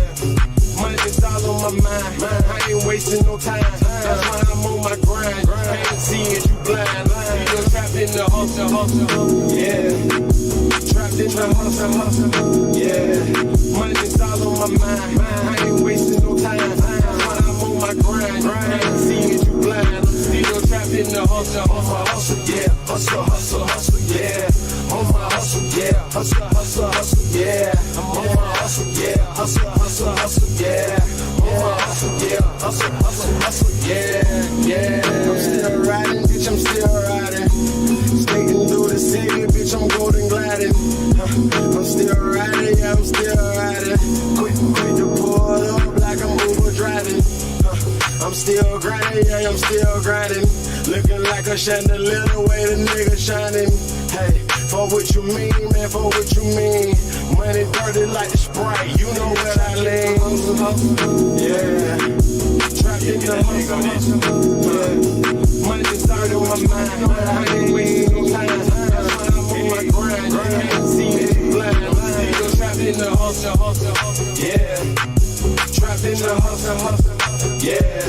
Money's all on my mind. I ain't wasting no time. That's why I'm on my grind. Can't see it, you blind. I'm still trapped in the hustle. On my hustle, yeah. Hustle, hustle, hustle, yeah. On my hustle, yeah. Hustle, hustle, hustle, yeah. I'm on my hustle, yeah. Hustle, hustle, hustle, yeah. On my hustle, yeah. Hustle, hustle, niggas hustle some money. Niggas hustle some weed. Niggas hustle the job and bitches hustle some weed. Hustle by any means. They hustling anything. Kid like Dr. King and hustle you for your dreams. Fuck you mean, nigga, nigga. I'm living life, man, I'm living life. Niggas hating me cause they ain't living right. I'm living life, man, I'm living life.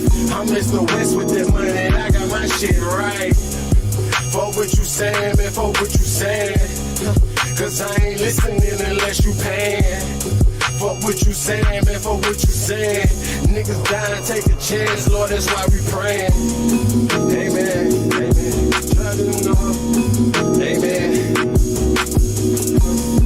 Amen. Try to know. Amen. Yeah, try to know. Yeah. Try to know. Yeah. Money's all on my mind. I ain't wasting no time. That's why I'm on my grind. Can't see it, you blind. Still trapped in the hustle. On my hustle, yeah. Hustle, hustle, hustle, yeah. On my hustle, yeah. Hustle, hustle, hustle, yeah. I'm on my hustle, yeah. Hustle, hustle, hustle, yeah. On my hustle, yeah. Hustle, hustle, hustle, yeah. Yeah.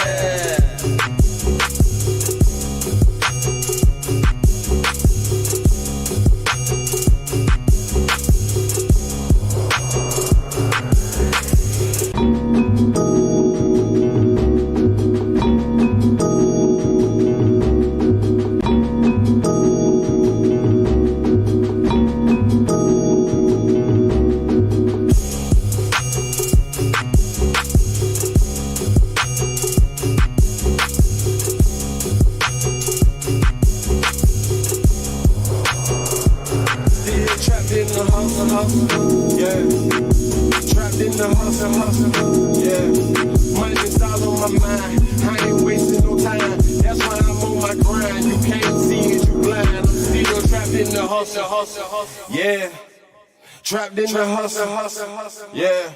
Money's all on my mind. I ain't wasting no time. That's why I'm on my grind. You can't see it, you blind. I'm still trapped in the hustle.